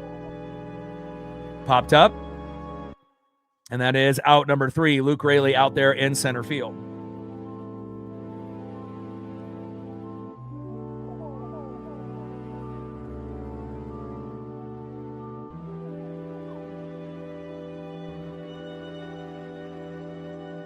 It's like when we played the Guardians and the former teammates of Naylor were talking trash to him, saying that nobody likes him and this and that. And Naylor is one of the most likable, guys in baseball. I mean, how many players give away their cleats that are custom in the box not only to adults, but kids. I mean, that is a very rare, type of thing. And again, when you end up leaving one team and going to another and words get exchanged and things get heated, a lot of things, might be regretted later, but when you're in the heat of the moment and when you're getting blasted by another team, sometimes emotions need to be caught in check. All right, let's go to the bottom of the fifth inning after a great inning by Luke Raley with a big RBI scoring Randy and Naylor. Let's see if we can continue our offense here in the bottom of the fifth. Next up in the 9-hole, 0 for 1, shortstop Colt Emerson. I wouldn't mind Colt dropping a bunt down. Maybe it'll get him going. Batting second, 0 for 2 with a K. Second baseman, Cole Clutch Young. I love Cole Young, and I love him anywhere in the batting order, but I think he does best 3 through 9. I think him in the 1 or the 2 is a little too high, and we'll see if he can end up kind of, bucking the trend of struggling as the leadoff hitter as we're waiting for JP and Brandon Donovan to get healthy. And batting third, 0 for 2, DHing so far, it's J-Rod Julio Rodriguez. Trident's up. Let's go, M's. 35 subs to go to 24,500 as we have this heat wave in Oregon and Washington. Make sure you're taking care of yourself as well as your pets. Staying obviously hydrated, very important. We're at 17 on the Dono train. 83 to go. And we're at 87 likes. Can we get 13 people to hit the like button so we can end up hitting 100?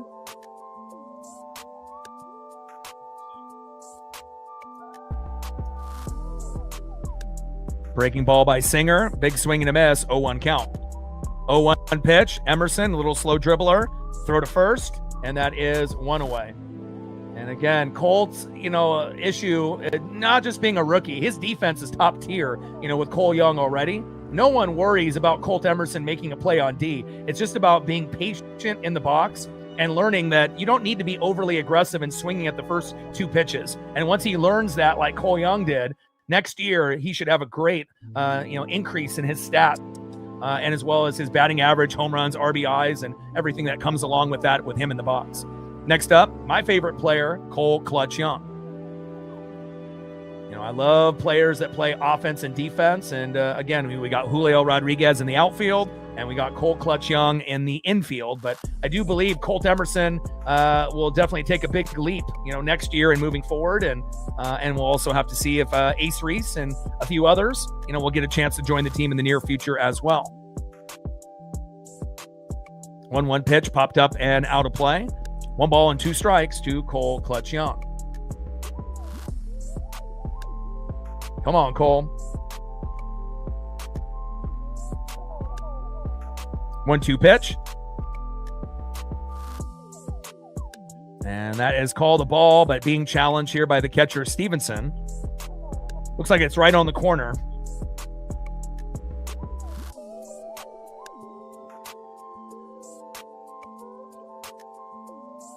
And Cole Young ends up striking out looking after the challenge, which is not ideal, and that is 2 away. This one is called Candy. So, we got all kinds of different, beats, from Brooks. He's been really grinding. He made close to 150 within the last 6-7 months, but I only kind of, pick the ones that I think that would work the best here. And first pitch to Julio pops up into center field, and that is out number 3.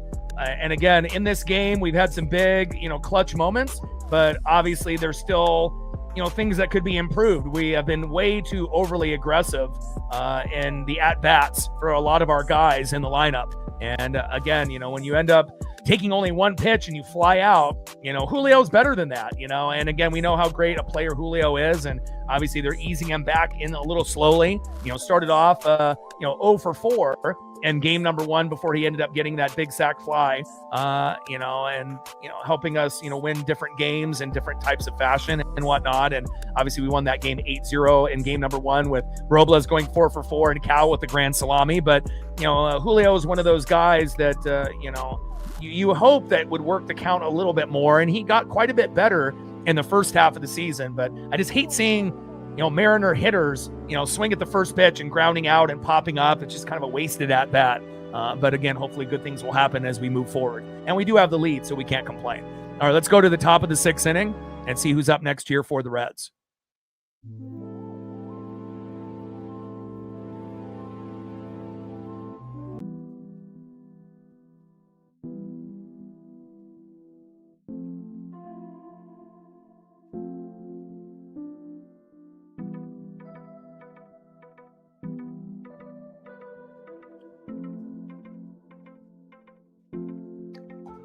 Next up for the Reds in the 4-hole, right fielder Spencer Steer, 0 for 2. Batting second, 0 for 2 in the 5-hole, DHing Nathaniel Lowe. And batting third in the 6-hole, catcher Tyler Stevenson. And let's take a quick peek at the numbers for the pitchers. Hancock, 5 innings pitched, 5 hits, 2 earned runs, 1 walk, 3 Ks, 85 pitches, 57 strikes with a 3.19 ERA. So he'll probably go 1 more inning. And then we got Brady Singer with 5 innings pitched, 5 hits, 3 earned runs, no walks, 3 Ks, 77 pitches, 56 strikes with a 4.60 ERA. Top of the 6th inning, 3-2 Mariners.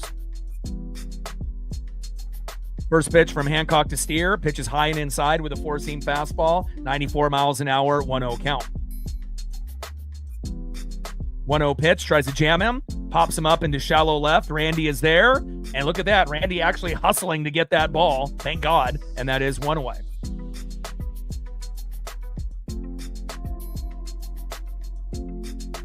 Next up in the 5-hole, DHing Nathaniel Lowe. On deck is catcher Tyler Stevenson.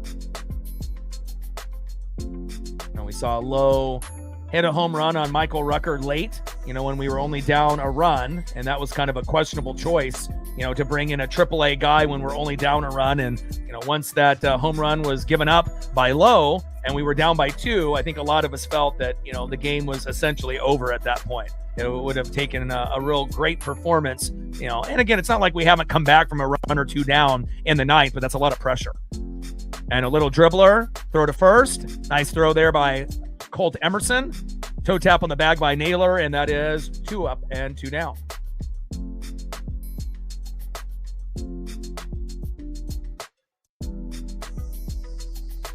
Next up in the 6-hole, catcher Tyler Stevenson.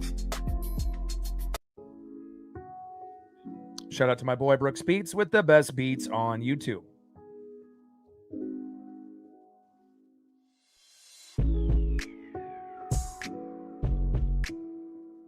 First pitch into Stevenson, popped up and out of play, 0-1 count. 4-seam fastball, 95 miles an hour, right down the middle there by Emerson Hancock. 6-4 record, ERA of 3.17 coming in. One of the surprises of the year after Bryce Miller was hurt for the first few months. We definitely were shocked on how good Emerson improved. That was really the only question mark out of our first-round picks in the last 6-7 years. That could have been the guy that, oops, maybe we made a mistake picking the first-round pick from Georgia. But, it took a couple years for Emerson to kind of find his way. But, I'm really happy that he has, especially since we're going to be moving on from Castillo, hopefully at the trade deadline, and picking up a, reliever in the bullpen and hopefully a right-handed bat and a potential another third baseman, just in case for insurance, depending on what happens with Donnie and JP and if they can stay healthy. But I would love Seiya Suzuki to come to Seattle, if that could be a possibility. And they do need pitching, But again, if Seiya Suzuki leaves the Cubs and we give them Castillo and let's say Rucker or Davila, Cubs fans will riot. But Mariner fans would be jumping for joy. 0-2 pitch, popped up and out of play. No balls and 2 strikes with nobody on and 2 outs. Top of the 6th inning, 3-2 Seattle.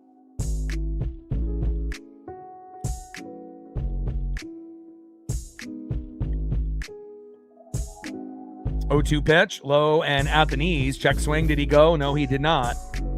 1 ball and 2 strikes with nobody on and 2 outs. Top of the 6th inning, 3-0 Seattle. Or 3-2 Seattle, excuse me. Bricks and joysticks in the building. What's good? And a little slow dribbler towards third. Weston Wilson is there. Throw to Naylor. Toe tap on the bag, and that is out number 3.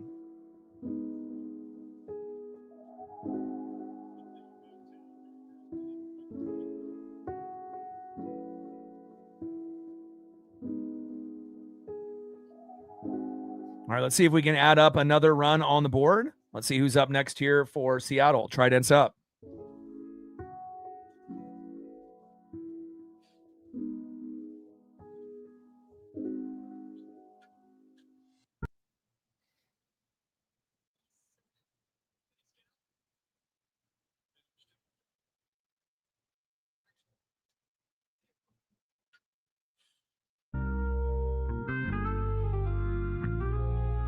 Next up for the Seattle Mariners here in the bottom of the 6th inning, the Italian stallion, Dominic Canzone. 1 for 2 with a K. Would love to see a Dom bomb, baby. Batting second, 0 for 2 with a run, left fielder Randy Arozarena. Time for Randy to get his first hit of the game, hopefully here. And batting third, the man that has been very hot as of late. Great to see, because, for the previous month, it just seemed like every slow dribbler was going to second base or first base, and he was out. And started off really poorly with Julio and Cal at the beginning of the year. Did the leg kick against the Astros. Started to get going. Then kind of went on another mini slump. But it seems like he's starting to heat up within the last few games, which is great to see. Started off 3 for 3 yesterday. 2 for 2 today. Could he go 3 for 3 to start off the game in back-to-back days? We'll find out. 2 for 2 with 2 runs so far. First baseman, it's Nails, Josh Naylor. Trident's up. Let's go, M's. Yeah, Donovan will be back in about a week and a half, as long as he doesn't have any setbacks. 35 subs to go, do 24,500. We're at 17 on the Dono train, 83 to go. And we should be getting pretty close to 100 likes if we haven't passed it yet. We have 213 in the room, and we're at 99. Can we get a few people to hit the like button that are in the room, so that way we can get well over 100? That would be fantastic. Hopefully we can get somewhere into that 150 to 200 range before the game ends. Bottom of the 6th inning, 3-2 Mariners.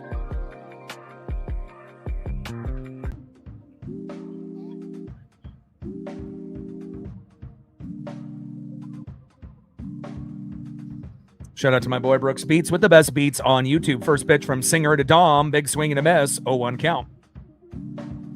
0-1 pitch. Fouled off into left field. Out of play.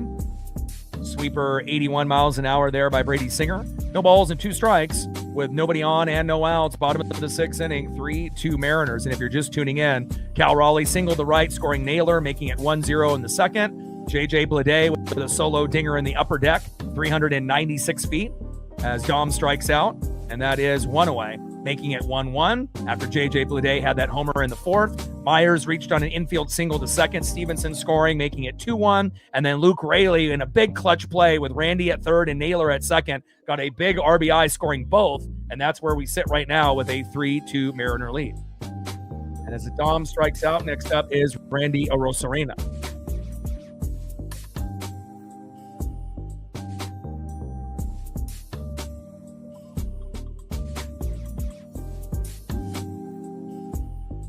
First pitch is low and away, 1-0 count. And Randy with a little blooper and drops. There we go. Kind of had a feeling that he might get his first hit there. And Randy with a bloop single in the center. Great job, Randy. You may not hustle and you may be terrible at ground balls, but you can hit more times than not. Great job, Randy. Next up in the 5-hole, first baseman Josh Naylor. On deck is Cal Raleigh. Could this be the inning where we kind of pull away? I hope so.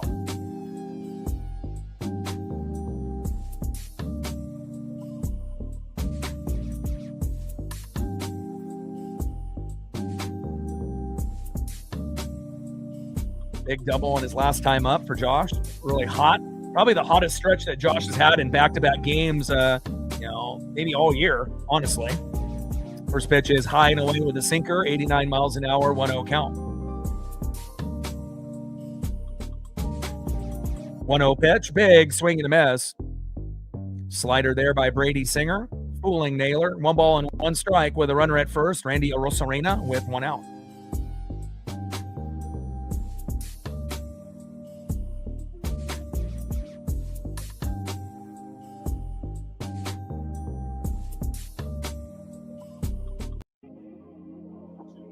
One pitch in there for a strike.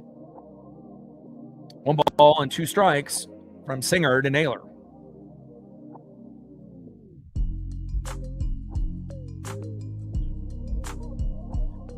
No, JP just has wrist soreness from batting practice. He's due back on the first game on Friday against the Rangers. So, and I assume that Julio will be starting in center field on Friday, first game against Texas. And JP should be our leadoff hitter, you would assume, on Friday as well,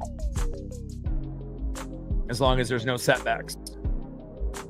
And then Brandon Donovan should be joining the team in about a week and a half. So, and that should give us a huge lift, not only at third defensively, but also, batting wise.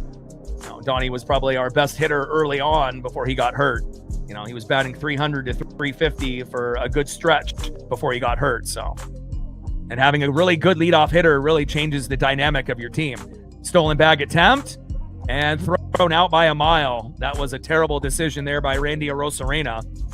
Didn't really get the good jump there. And Randy is out, attempting to steal a bag, and that is 2 away.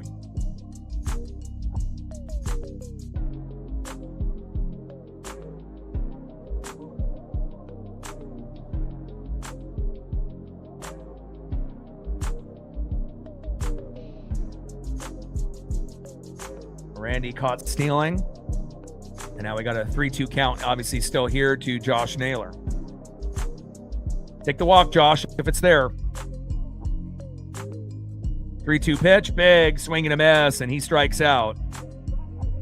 And that is out number 3. End of the 6th inning, 3-2 Seattle.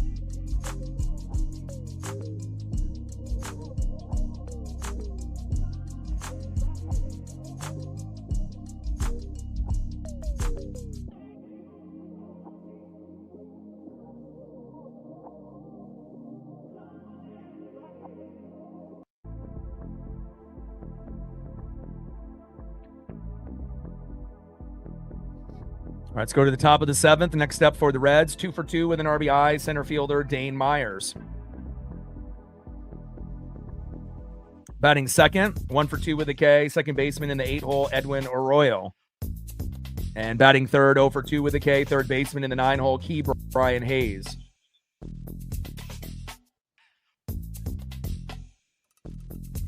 $35 subs to go to 24,500.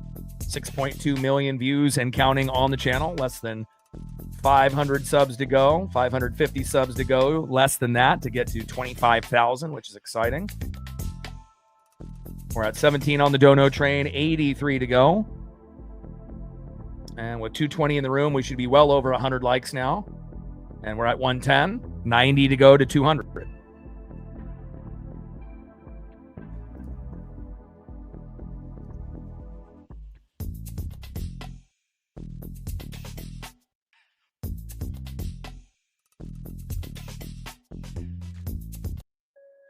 '50th anniversary for the Seattle Mariners, 40-plus years on the radio for this legend and icon. He is retiring after this season, so we dedicate every stream, every day, to the one, the only, Rick Riz. And we got Edward Bizardo coming in for Emerson Hancock, who pitched very well today. Anytime our starting pitching staff can give up 2 runs or less, that's exactly what you're looking for.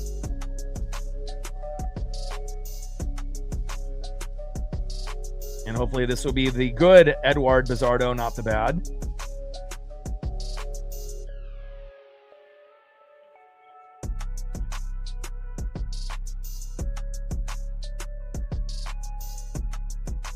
All right, Bizardo, we're going to really need a solid performance out of you. And I'm not sure if they're going to go Bizardo, Spire, and Mooney, if that's kind of what they're thinking, but hopefully that's what, we end up getting. Unless they go Bizardo, Ferrer, and then Mooney, which could be a possibility as well, I guess. First pitch from Bizardo to Myers, big swing and a miss, high and inside, 0-1 count.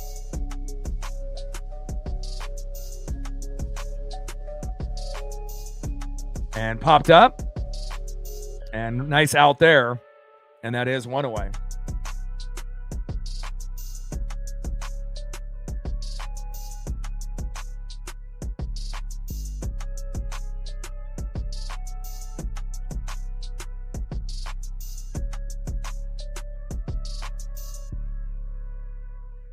Nice job there by Cal.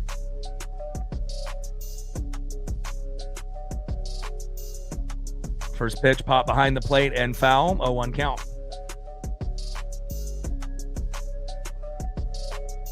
We got the day off tomorrow, and then we got our toughest road trip potentially of the year.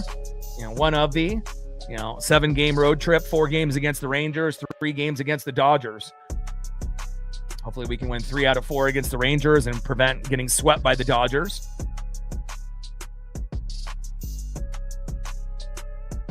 Oh, 1 pitch, high and away, sinker at 97 miles an hour. 1 ball and 1 strike with nobody on and 1 out. Top of the 7th inning, 3-2 Seattle.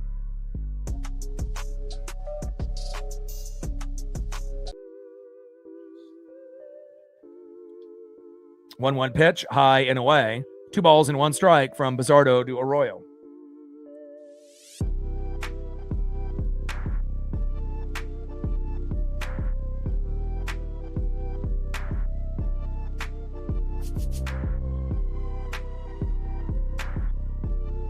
Two 1 pitch, another ball there to Edwin Arroyo.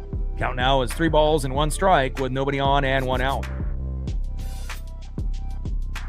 3-1 pitch, high and away, and Bizzardo with a walk to Arroyo.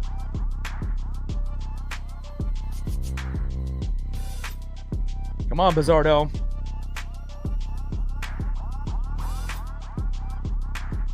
Next up in the 9 hole for the Cincinnati Reds, third baseman Ke'Bryan Hayes. On deck is Elly De La Cruz.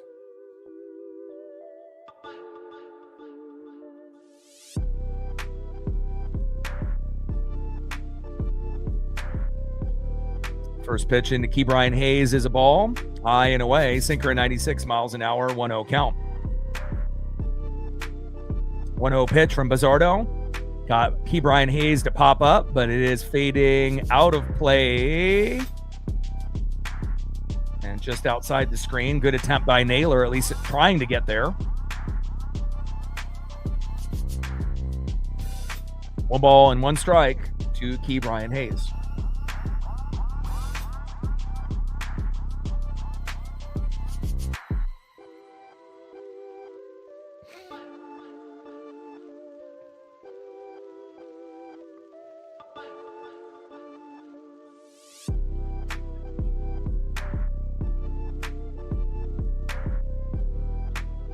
One pitch and a little blooper right in front of center field in front of Luke Raley.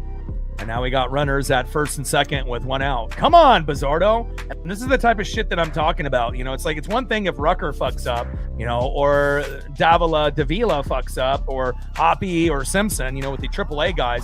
But we can't have Bizzardo and Spire and Ferrer, look below average from time to time. We need these guys to be a little bit more consistent, and obviously it shows you how much we miss Vargas and we miss Criswell as well as Matt Brash, and not having access to those guys, especially Matt Brash when he's healthy, as they have Spire warming up in the pen. And it definitely has been a little bit of a drop off from, Bizzardo from last season. And again, we're still normally a top 5, top 6 pitching staff for our starters, top 5, top 6 in our bullpen. But again, it's all about consistency. And hopefully we'll be able to prevent them from tying this game up or taking the lead. We could really use a double play here, which we haven't really had one yet today. And this would be a great time to get one. A slow dribbler up the middle by De La Cruz, and then a play by Colt Emerson or Cole Young to Naylor. And then we get out of this inning unscathed. See if we can talk it into existence here. Lauren in the building. How are you? First pitch in there for a strike right down the middle from Bizzardo to De La Cruz. 0-1 count. Runners at first and second with 1 out. Top of the 7th inning. Mariners with a 3-2 lead.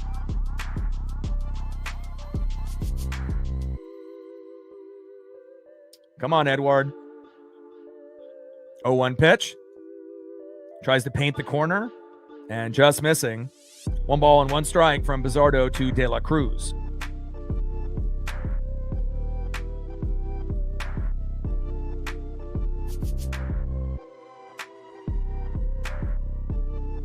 One pitch, and De La Cruz pops up. Shallow left field. Randy is there, and that is 2 away, and runners cannot advance. Good job. We don't get the double play, but I'll take a pop-up to Elly any day of the week. All right, next up is the rookie phenom, first baseman Sal Stewart. And, fielder's choice, pop up, ground out, strikeout. I mean, just anything to be able to get out of this inning with a 3-2 lead still intact.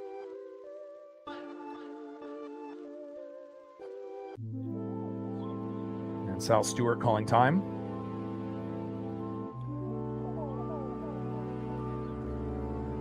So we were down 2-1, and Luke Raley had a big RBI scoring Randy and Naylor.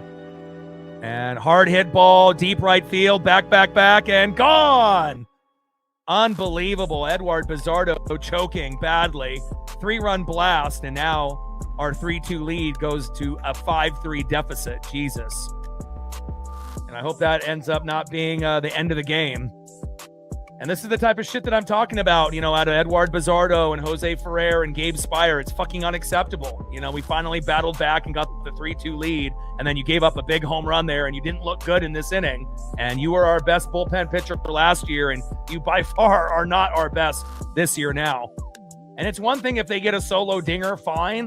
But again, a 3-run blast late in the game like this, my God, brutal.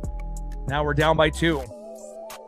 And again, I don't trust anybody in the bullpen. I don't trust Bizzardo. I don't trust Ferrer. I don't trust Spire. I sure as hell don't trust Davila or Rucker. And again, we'll hope that Criswell and Vargas and Brash will hopefully be healthy and play well when they come in. We're going to definitely need to get a bullpen pitcher, obviously at the deadline or 2. Popped up to center. Luke Raley is there, and that is out number 3, but not after. The rookie phenom, Sal Stewart, ends up hitting a 3-run blast to give him a 2-run lead. Yikes.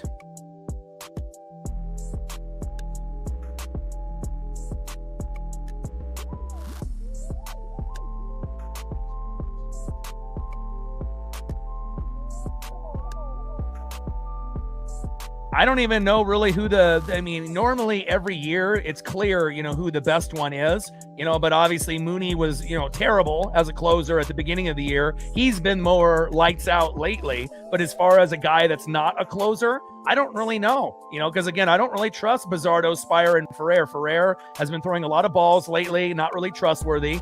Bizzardo sometimes is great, and then other times looks like that. And then Gabe Spire sometimes can get you an out, but after he gets an out, if he has to get another out or 2, sometimes he gives up the big home run and RBI. So honestly, there's usually at least one guy that I can trust, and maybe that guy will be Matt Brash once he comes back from the injury. All right, let's try to be able to cut back into this lead, and we're going to have to score at least a run, hopefully, here in the bottom of the 7th.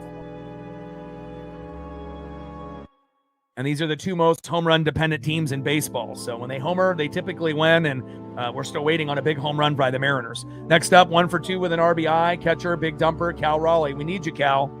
Batting second, 1 for 2 with 2 RBIs. We need a nuke from Luke Raley. And batting third, 0 for 2, but he did hit a home run yesterday.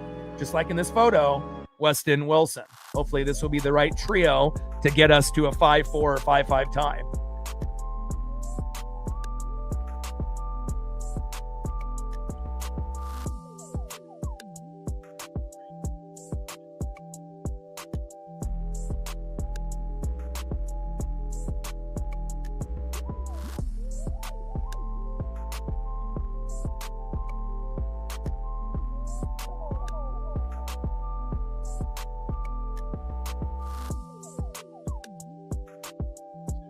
Yeah, but like I said, the guy that is the most trustworthy, in our, bullpen is Andres Munoz. He's the only one, and he was the worst, player maybe on the team besides Ref Snyder early in the year. But in the last 12, 13 starts, he's been amazing, getting back to his old form. So that's the only guy that I trust out of the entire bullpen is Andres Munoz, and that's kind of scary.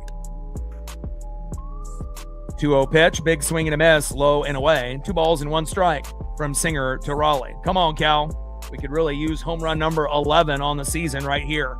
Just got to try to get a run in the 7th, a run in the 8th, and a run in the 9th, or at least, attempt to get one, to at least see if we can find a way to win this game 6-5 in extras or in regulation. Pitches low and at the knees. Count now is 3 balls, 1 strike from Singer to Raleigh. 3-1 pitch.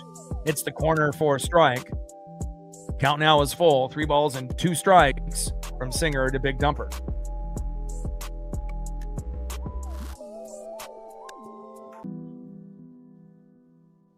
3-2 pitch, big swing and a miss. Nice punch out there by Singer. And that is 1 away. Come on, Mariners. Singer on the mound. Next up is Luke Raley. We could really use a nuke from Luke.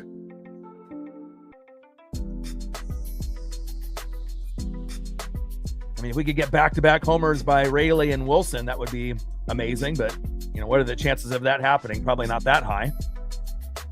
But you never know. And Raley pops up on the first pitch, and that is 2 away. Got to be patient in the box. You know, everyone has been so overly aggressive today.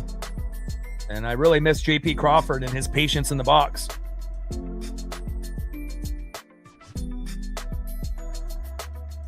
And that is 2 away. All right, let's see if Weston Wilson can homer in back-to-back games. Homered yesterday. Finally got a good photo of him in a Mariner uniform. 0 for 2 today, though, so far. First pitch is low and away, 1-0 count.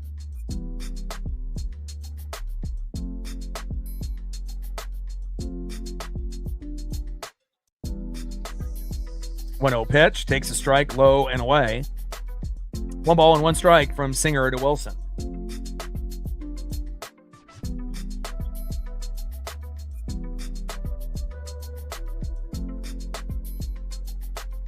One pitch, low and away, slider 83 miles an hour. 2 balls and 1 strike with nobody on and 2 outs, bottom of the 7th, 5-3 Cincinnati. 2-1 pitch, sinker in there for a strike, low and away. 92 miles an hour there by Brady Singer. 2 balls, 2 strikes, nobody on and 2 outs, bottom of the 7th, 5-3 Reds.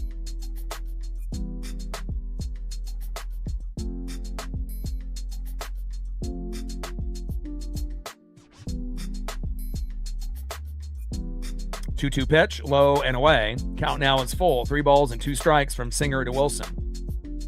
And that's 100 pitches from Singer. You don't see too many guys go over 100 nowadays.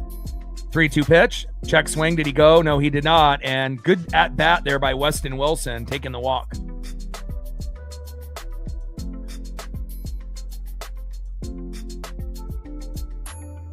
Next up is Colt Emerson. On deck is Cole Young. And again, Cole usually does his best work, typically in the 7th inning and beyond. But let's see if they make a pitching change here. But this would be a big opportunity if we can end up getting Emerson with a home run or, on base. And then for Young to be able to hit a home run to give us a 6-5 lead.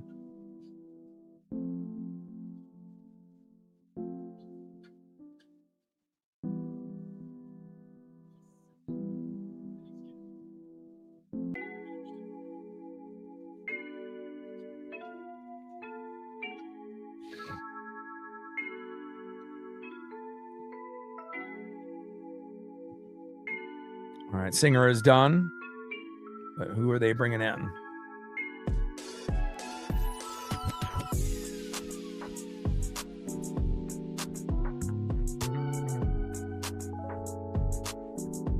All right, bottom of the 7th with a runner at first with 2 outs. Next up is Colt Emerson.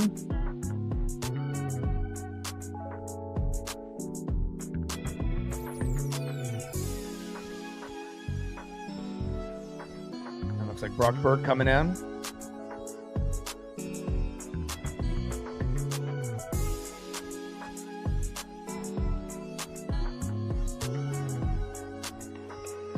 All right, Brock Burke, the lefty, coming in.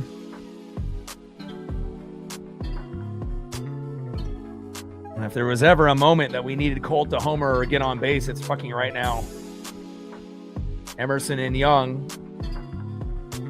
2 parts of the CNC factory. Hopefully we can get it done here. Burke on the mound, Emerson in the box, and then Cole Young on deck.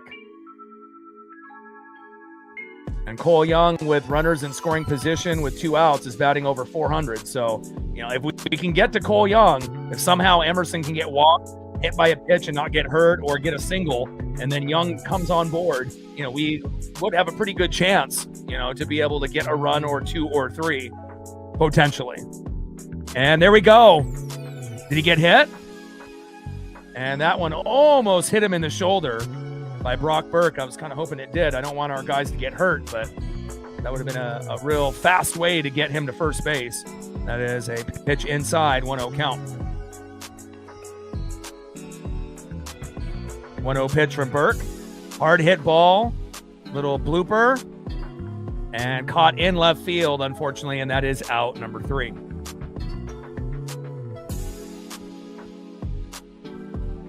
So we got 2 innings to go to get a run in each, unless we get 2 in a single inning. But Bizzardo definitely shit the bed, putting this in a position like this. A solo dinger, would have hurt, but it wouldn't have been as bad as giving up a 3-run jack late in the game. All right, let's go to the top of the 8th inning and see who's up next here for the Reds. Next up for the Reds, 0 for 3 right fielder in the 4-hole, Spencer Steer. Batting second, 0 for 3 in the 5-hole, DHing Nathaniel Lowe, who hit a homer off Rucker late in the game yesterday when we had a 3-2 deficit, losing 4-2 yesterday, but winning 8-0 on game number 1. And batting third, 1 for 3 with a run, catcher Tyler Stevenson. And I assume this is going to be Gabe Spire coming in, but we will see.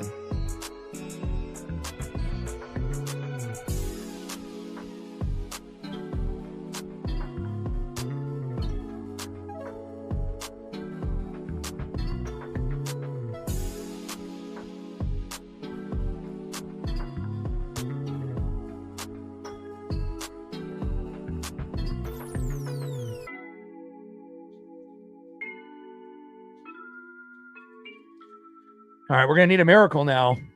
And we're going to need more than likely a home run. And they're not even going Spire. They're going Cole Wilcox. What is Dan Wilson doing? Yikes. I mean, is he giving up? And I don't like the calls with bringing in Rucker yesterday and now with Wilcox. I get it. We're down by 2, but if you're bringing in a pitcher like this, I mean, the Reds have a good chance of, getting to 6 or 7 or 8. Not to say that Wilcox can't, get 3 outs. He can, but, this is the type of shit that Mariner fans, are fed up with, is the decision-making. Dan Wilson does not have a feel for this roster. He's always thinking like 5 games ahead, and sometimes you got to be able to manage the game and coach the game at what's in front of you. And we'll see if this is a good decision. I mean, I hope it works out, and I hope we still are only down by 2, but, fingers crossed. And it's not like we're playing tomorrow. We got the day off, and then we're going to go on a 7-game road trip against the Rangers and the Dodgers. First pitch from Wilcox to Steer, low and away, 1-0 count. 1-0 pitch, popped up. Shallow right field. Dom is there. And that is 1 away.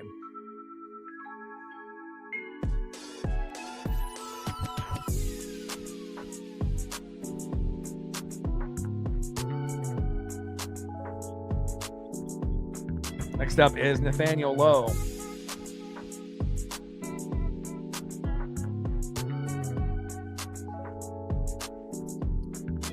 Big swing and a miss, 0-1 count. Nice sweeper there by Wilcox. And again, last season we didn't really have injuries in the bullpen, and we played, pretty damn well. Even though Vargas blew a few games for us and whatnot, but this season, having all of these, hurt players and subpar play, that position group is going to win you or lose you more games than any other position group. And it's definitely cost us, a lot of games this year. I mean, we probably have lost 20 plus games, or more based off bad decision-making by Dan Wilson and poor play from the bullpen. I mean, if we had Vargas and Criswell and Brash healthy and not have to access AAA guys, we probably would have 5 or 10 more wins.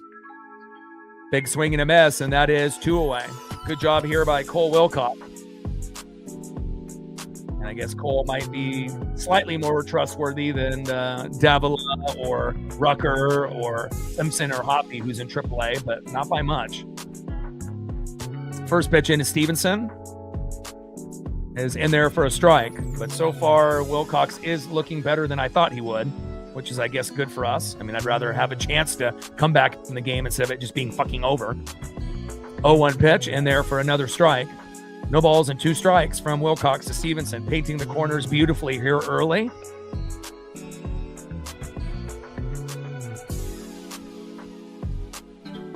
Top of the 8th, 5-3 Cincinnati.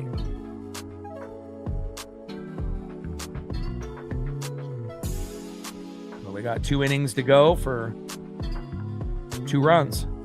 0-2 pitch, low and away.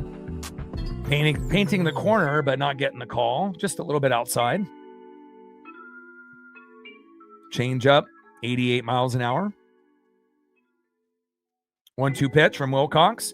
Low and away as it goes into the dirt. 2 balls and 2 strikes to Tyler Stevenson.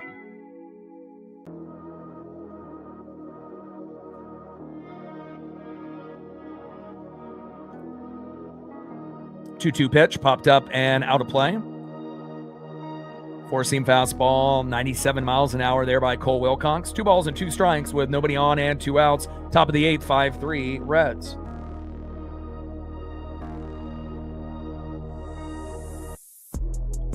Little dribbler up the middle. Emerson is there. Throw to first. And that is out number 3.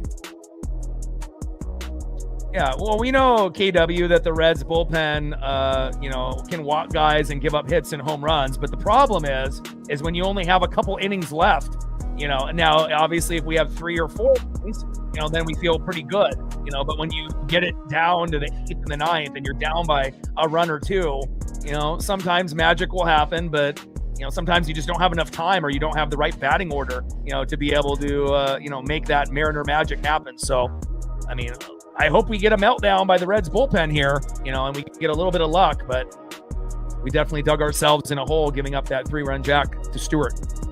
All right, let's see who's up next here for the Mariners. 0 for 3 with 2 Ks, second baseman Cole Clutch Young. Batting second, 0 for 3. Got to get your first hit of the game, and it's got to be worthwhile. DHing today, Julio Rodriguez. And batting third, 1 for 3 with 2 Ks, right fielder Dominic Canzone. And I'm really looking forward to having J.P. Crawford and Brendan Donovan back on the team. We miss them desperately. Trident's up. Let's go, M's.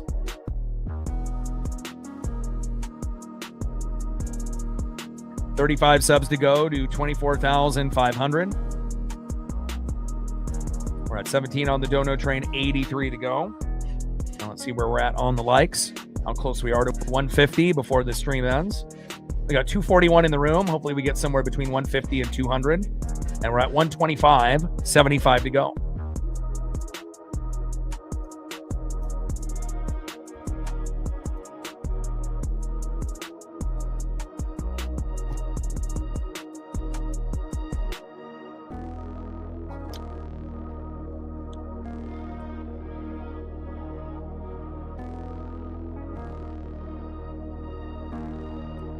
Five runs, 7 hits, no errors for the Reds. 3 runs, 5 hits, no errors for Seattle. And really the difference is, they have 2 home runs today. We have none. And we're the 2 most home run dependent teams, in baseball. So when we homer, we win, especially if Julio's in the lineup more times than not. But when, you don't homer at least once, we haven't really proven that we can win games consistently that way. We could really use a big home run by Cole, Julio, and Dom, or a combination of those guys, or if we can at least get somebody on base to kind of start a rally here. First pitch takes a strike looking there from Burke. 0-1 count. And I hope that they move Cole Young into the 3-hole for the rest of the season. I think that's his sweet spot. Don't really like him as a leadoff hitter. 0-1 pitch, high and away, even though Young can play, every position 1 through 9, batting order wise, but I think the 3-hole suits him best. Pitch is high and away, 1 ball and 1 strike to Cole Clutch Young. 1-1 pitch, popped up and out of play. Great souvenir for that fan. I hope one day to get a Cole Young foul ball added to my collection. Probably would have to sit in the visitor section, though, since he's left-handed. Behind the visiting dugout. 1 ball and 2 strikes to Cole Clutch Young. 1-2 pitch. High and away. Good take there by Cole. Four-seam fastball missing there by Burke. 2 balls, 2 strikes, nobody on with no outs. Bottom of the 8th. Mariners are down by 2. We need to try to get a run this inning if we can. 2-2 pitch. Tried to jam him, popped up and out of play. Four-seam fastball, 95 miles an hour there by Burke. 2 balls and 2 strikes to Cole Clutch Young.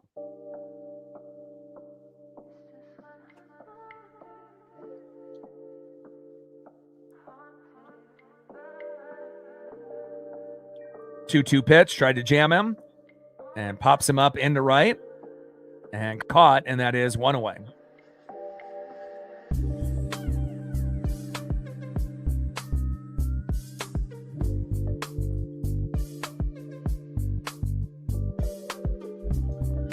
Next up in the 2-hole, DHing Julio Rodriguez. And obviously we saw him pitch hit yesterday, which was kind of shocking. I don't think anyone anticipated him playing at all. Hit a home run, and we're going to need some of that Mariner magic again here tonight.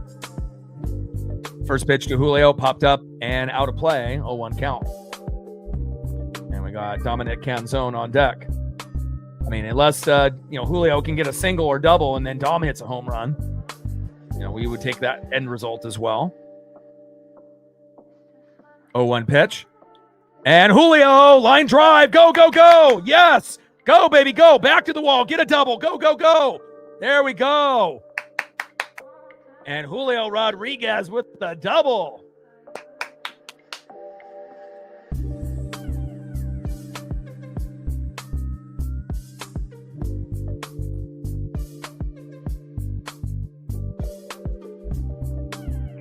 There we go. Nice job there. Julio Rodriguez getting a double finally in his 4th at-bat. Great job, Julio. Right into the gap. And it actually gets past the center fielder there back to the KeyBank sign. Great job. And now, if we can get Dom to hit a Dom bomb, we're right back in business. Or even if Dom gets on, with a single or double, we just got to try to be able to manufacture runs, either by RBI or home run. First pitch takes a strike, looking high and inside, 0-1 count. 0-1 pitch, high and inside, 1 ball and 1 strike from Burke to Canzone. Single, double, a walk, hit by pitch, as long as he doesn't get hurt. Just anything to keep the rally going. Jordan in the building, what's good? 1-1 pitch, little dribbler towards first and foul. Slider 87 miles an hour there by Burke. 1 ball and 2 strikes with a runner at second. Julio Rodriguez with a double moments ago with 1 out. And we need to score a minimum of a run this inning. Getting 2 in the 9th is just asking too much, but it's still doable. 1-2 pitch. Little dribbler up the middle. Flip back to first. And Julio advances to third, and that is 2 away. All right.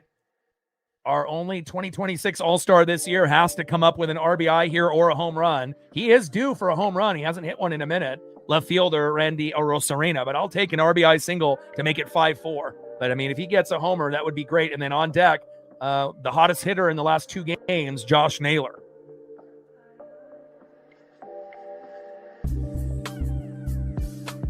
Let's see if Randy can force a walk or get a single or double here.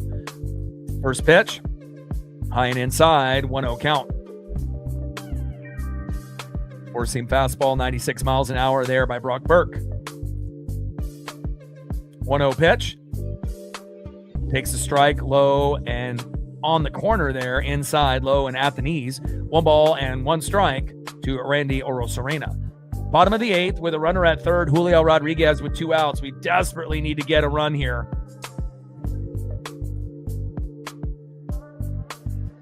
1-1 pitch, little dribbler back to the pitcher, flip back to the first baseman, and that is out number 3. And Randy cannot get us the RBI that we needed.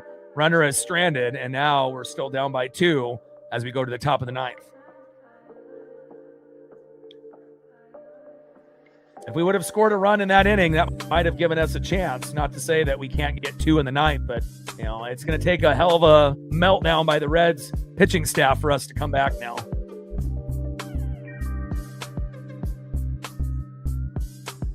Looking forward to JP and Brandon Donovan rejoining the team. We need them. Next up, 2 for 3 with an RBI. Center fielder in the 7-hole, Dane Myers. 1 for 2 with a run, a base on ball, and a K. Second baseman, Edwin Arroyo. And batting third, 1 for 3 with a run and a K. Third baseman, Key Brian Hayes. Trident's up. Let's go, M's. We need a miracle now.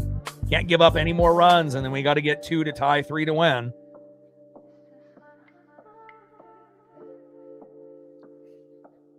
$35 subs to go to 24,500.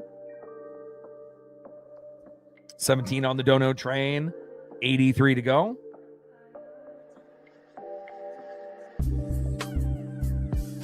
Shout out to my boy Brooks Beats with the best beats on YouTube, and we're at 127 likes. See if we can get to at least 150 before the game ends. Can we get 23 people out of 250 to hit the like button? And that'll get us to 150. Paisley's doing good. She hasn't worn a cone for 2 days now after wearing one for about 2 to 3 weeks. So she's slowly but surely getting back to her old self.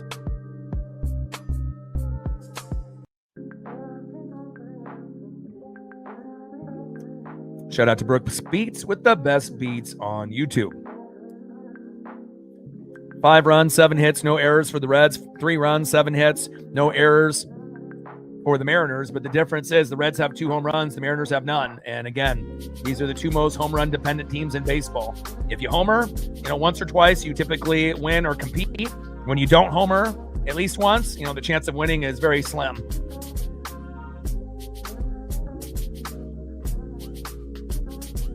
And they still got Wilcox out there. First pitch from Wilcox to Myers is in there for a strike, 0-1 count. Hope Riley recovers swiftly, and you don't have any issues from now until then. But it's kind of heartbreaking to see a dog wear a cone for 2 to 3 weeks. It's not ideal, for their everyday routines and sleeping and everything else. So. Pitch fouled off and out of play. No balls and 2 strikes. To Myers. Little slow dribbler towards third. Weston Wilson is there. Throw to first. Toe tap on the bag by Naylor, and that is 1 away. Down goes Dane Myers. Next up in the 8-hole, second baseman Edwin Arroyo, and on deck is Key Brian Hayes.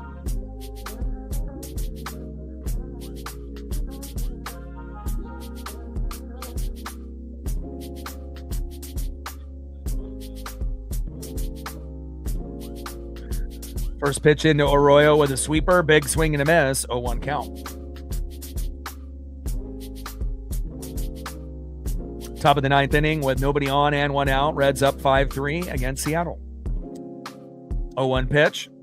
Little blooper into left. Oh, God, it's to Randy. Jesus. And that might be the strongest throw I've seen from Randy all season. It only took him 102 games to throw actually a decent ball from left field off a ground ball. Go figure. And that prevents a single turning into a double. All right, Mariners rotation against the Rangers will be Bryce Miller, Brian Wu, Logan Gilbert, and George Kirby. So that should give us a pretty good chance. Miller versus Mackenzie Gore, starting it off on Friday. No Hancock and no Castillo. But then obviously when we go against the Dodgers, and then we're going to have kind of a weaker pitching lineup. So could be challenging. Hopefully we win 3 games out of 4 or better against the Rangers. We're going to need to. Can't get swept by the Dodgers. Can't get swept by the Rangers. 1-0 pitch. And we got a challenge here. And call is overturned from a ball to a strike. Good challenge there by Cal Raleigh. 1 ball and 1 strike with a runner at first with 1 out. Top of the 9th, 5-3 Cincinnati.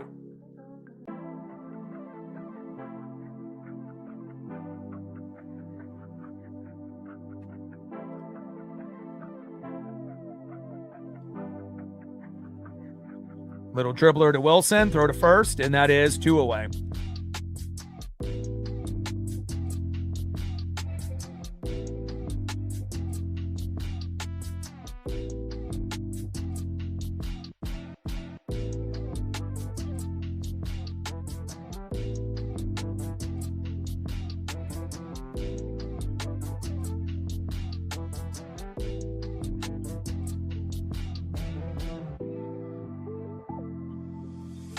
Next up is L.A. De La Cruz. First pitch with the changeup by Cole Wilcox, painting the corner, 0-1 count.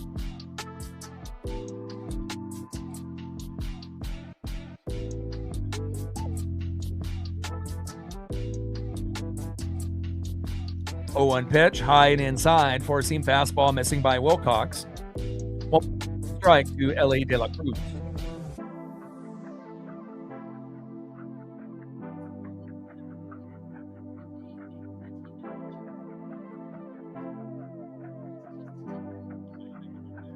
One pitch, and another ball to De La Cruz. 2 balls and 1 strike, with a runner at second and 2 outs. Change up low and at the knees. That last pitch, 87 miles an hour by Cole Wilcox, who pitched in the 8th and now pitching in the 9th.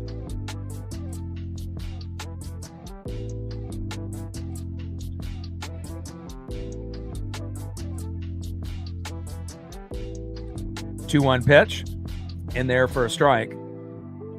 Count now is 2 balls and 2 strikes from Wilcox to De La Cruz. But with the monster lineup against the Rangers, it's going to have a very weak lineup pitching-wise against the Dodgers. So we may only win 1 game against the Dodgers or none. So we got to really take advantage against the Rangers the best that we can. Big swing and a miss there by De La Cruz. Good job by Cole Wilcox in the 8th and the 9th. And now we're going to need a miracle. We're going to need to score 2 to tie, 3 to win.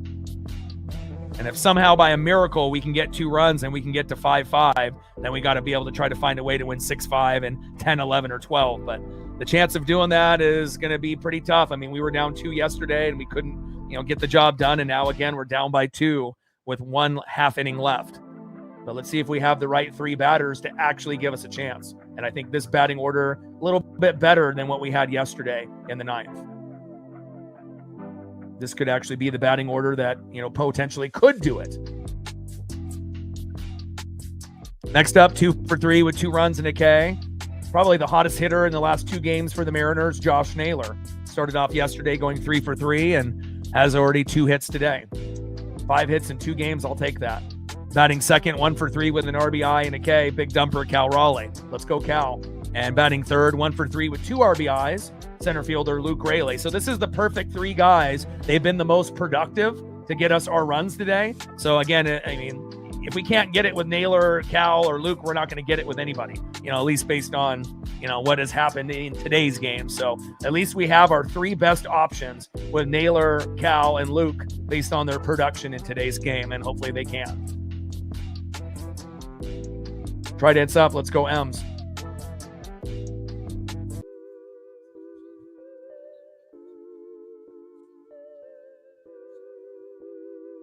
We need some of that Mariner magic and that Soto mojo from the Mariner Moose. Let's go.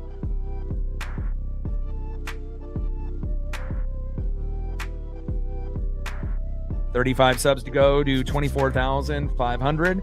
17 on the Dono train, 83 to go. Gained another sub moments ago. Appreciate you.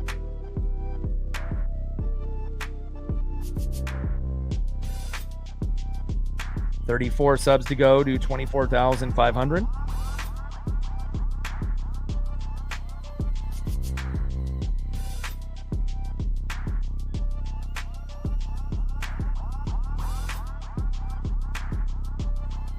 And we're at 134 likes, 16 more to 150.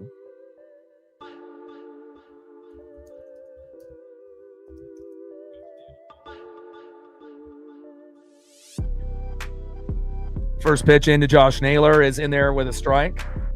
0-1 count. Come on, Josh.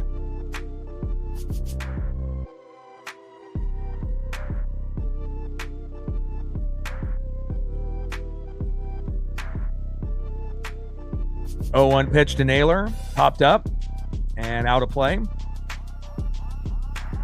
No balls and 2 strikes to Josh Naylor. Bottom of the 9th inning, 5-3 Cincinnati. Edward Bizzardo giving up a 3-run jack to Sal Stewart after we had a 3-2 lead. And again, hopefully we can find a way to make this comeback. And now Stevenson coming to the mound.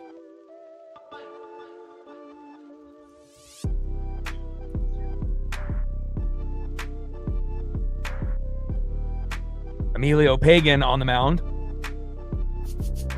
Josh Naylor in the box.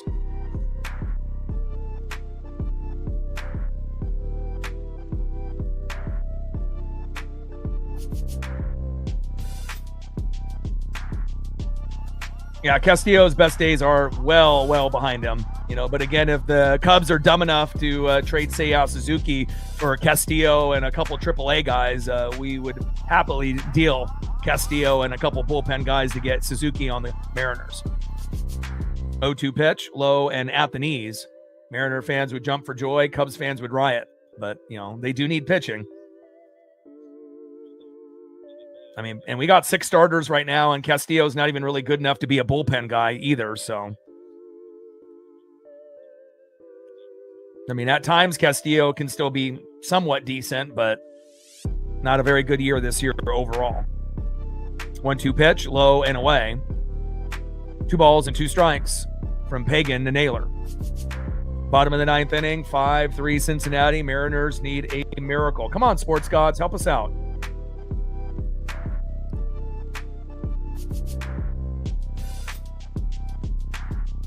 Two pitch, hard hit ball, and just foul. That would have been a single or a double for Naylor if it would have dropped in fair play.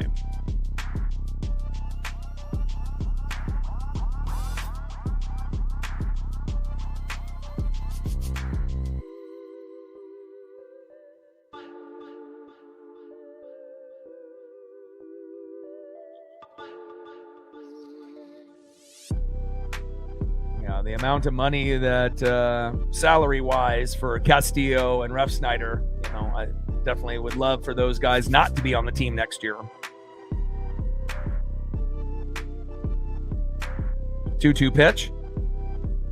Popped up behind the plate and foul. I would like to move on from Garver as well and have Pareda be our backup, unless we have another option, better than that, but... I would like JP back on the team, though, as a role player, especially with injuries. You never know, even though he has struggled on defense this year, but has been the most patient hitter on the team. 2-2 pitch. Hard hit ball by Naylor, and another laser towards first and foul. 2 balls and 2 strikes with nobody on and no outs. Bottom of the 9th, 5-3 Reds. But I am excited for Michael Arroyo and Lazaro Montes and Cade Anderson and Ryan Sloan in the farm system. It would be exciting once we get those guys called up to the team. A nice youth movement, as well as our draft pick, obviously this year, our first rounder, Ace.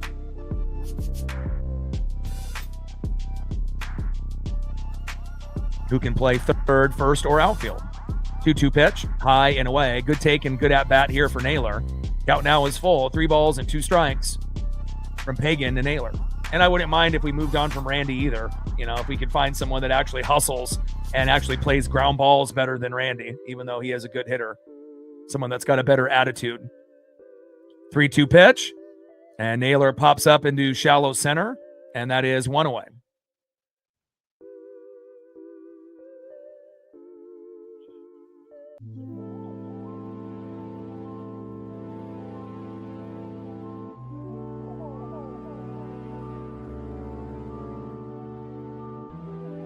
Next up, catcher, big dumper, Cal Raleigh. On deck is Luke Raley.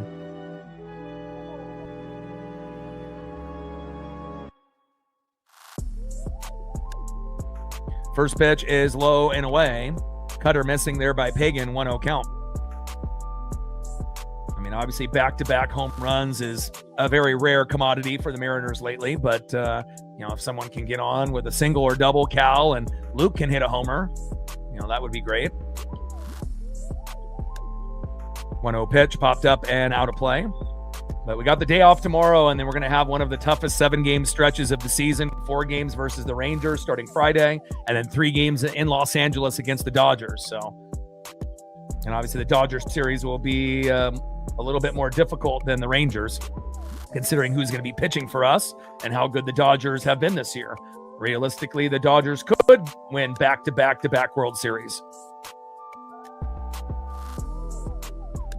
2 balls and 1 strike from Pagan to Raleigh. Pitches low and away with that splitter. 82 miles an hour by Pagan.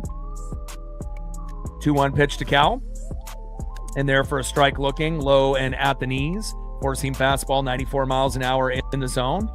2 balls, 2 strikes, nobody on, 1 out. Bottom of the 9th, 5-3 Reds. We need a miracle. Come on, Cal. Come on, Luke.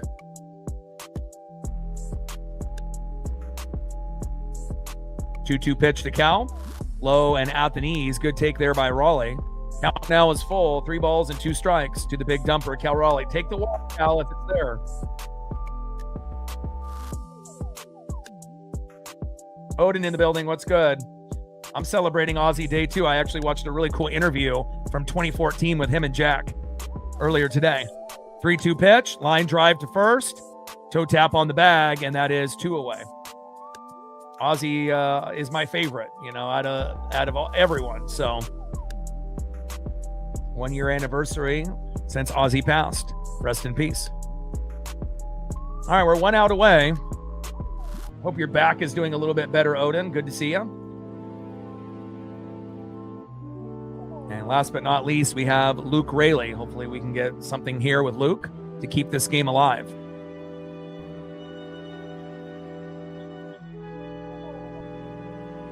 And again, if Bizzardo doesn't give up the 3-run jack, I believe we win this game 3-2. So, we don't have a reliable bullpen piece besides Andres Munoz, and that is not ideal. We miss Brash, Criswell, and Vargas tremendously. 1-0 pitch. Low and at the knees. Good take here so far by Luke. 2 balls and no strikes from Pagan to Raley.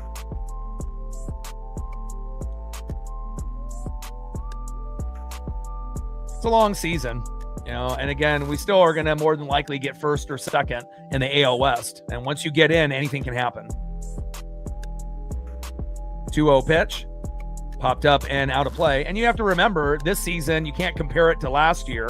And again, we've had more injuries this year than in any season in the last 40. So, it's a simple fact that we're at 500 and not 15 games below 500. You have to be blessed and thankful.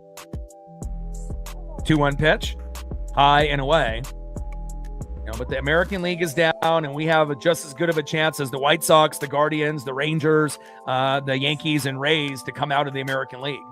Obviously the Rays and Yankees will be the favorites, but that doesn't mean that we can't get hot and healthy at the right time to challenge them and overtake them. 3-1 pitch, and Rayleigh pops up. Should be a routine play for out number 3.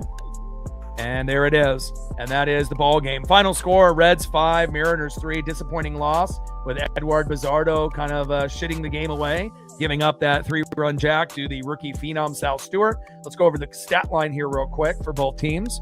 And we got the day off tomorrow, so make sure you're staying safe in this heat wave in Oregon and Washington. And we got a 4-game set against the Rangers and a 3-game set against the Dodgers coming up next. So it's not going to get any easier. But again, we have a long season, plenty of games to go and plenty of time to still win the American League West. And again, we just got to be able to take it 1 game at a time.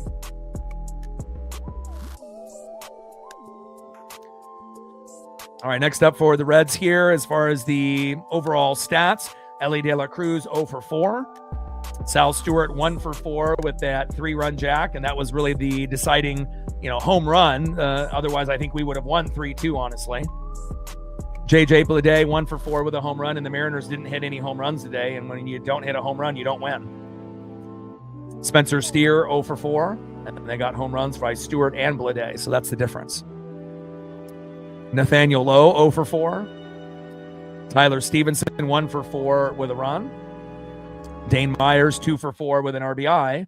Edwin Arroyo 2 for 3 with a run, and Ke'Bryan Hayes 1 for 4 with a run. And we desperately, need JP Crawford and Brendan Donovan in the lineup. We haven't really had a full lineup since the first month of the season. So, a lot of teams, if they didn't have their starting third baseman, all year for the most part, would not be winning probably a whole lot of games, especially if that player was as good of a player as Brendan Donovan. So I've got to keep that in mind too.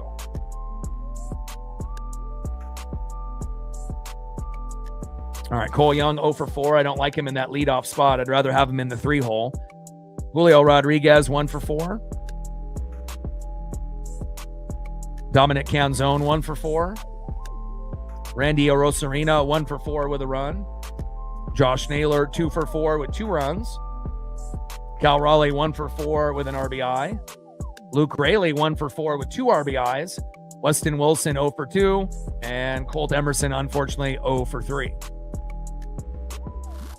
Final score, Reds 5, Mariners 3. The Reds take the series. And again, we just got to be able to dust ourselves off and have the day off tomorrow. And then, just try to get going against the Rangers and the Dodgers on the road, which will be challenging. And again, the rest of July, is going to be challenging. August is going to even be harder if you actually look at the schedule. And then it gets a little bit easier in September. So we'll see how it all plays out. But I still feel that we can, win the division. And if we don't, we're going to get a wild card. We're making the playoffs. I'm 100% sure of it. So final score, Reds 5, Mariners 3. And I got one question for you. Who talk sports like us? Your boy Ryan, Northwest Sports Fanatics. Try dance up and go Mariners.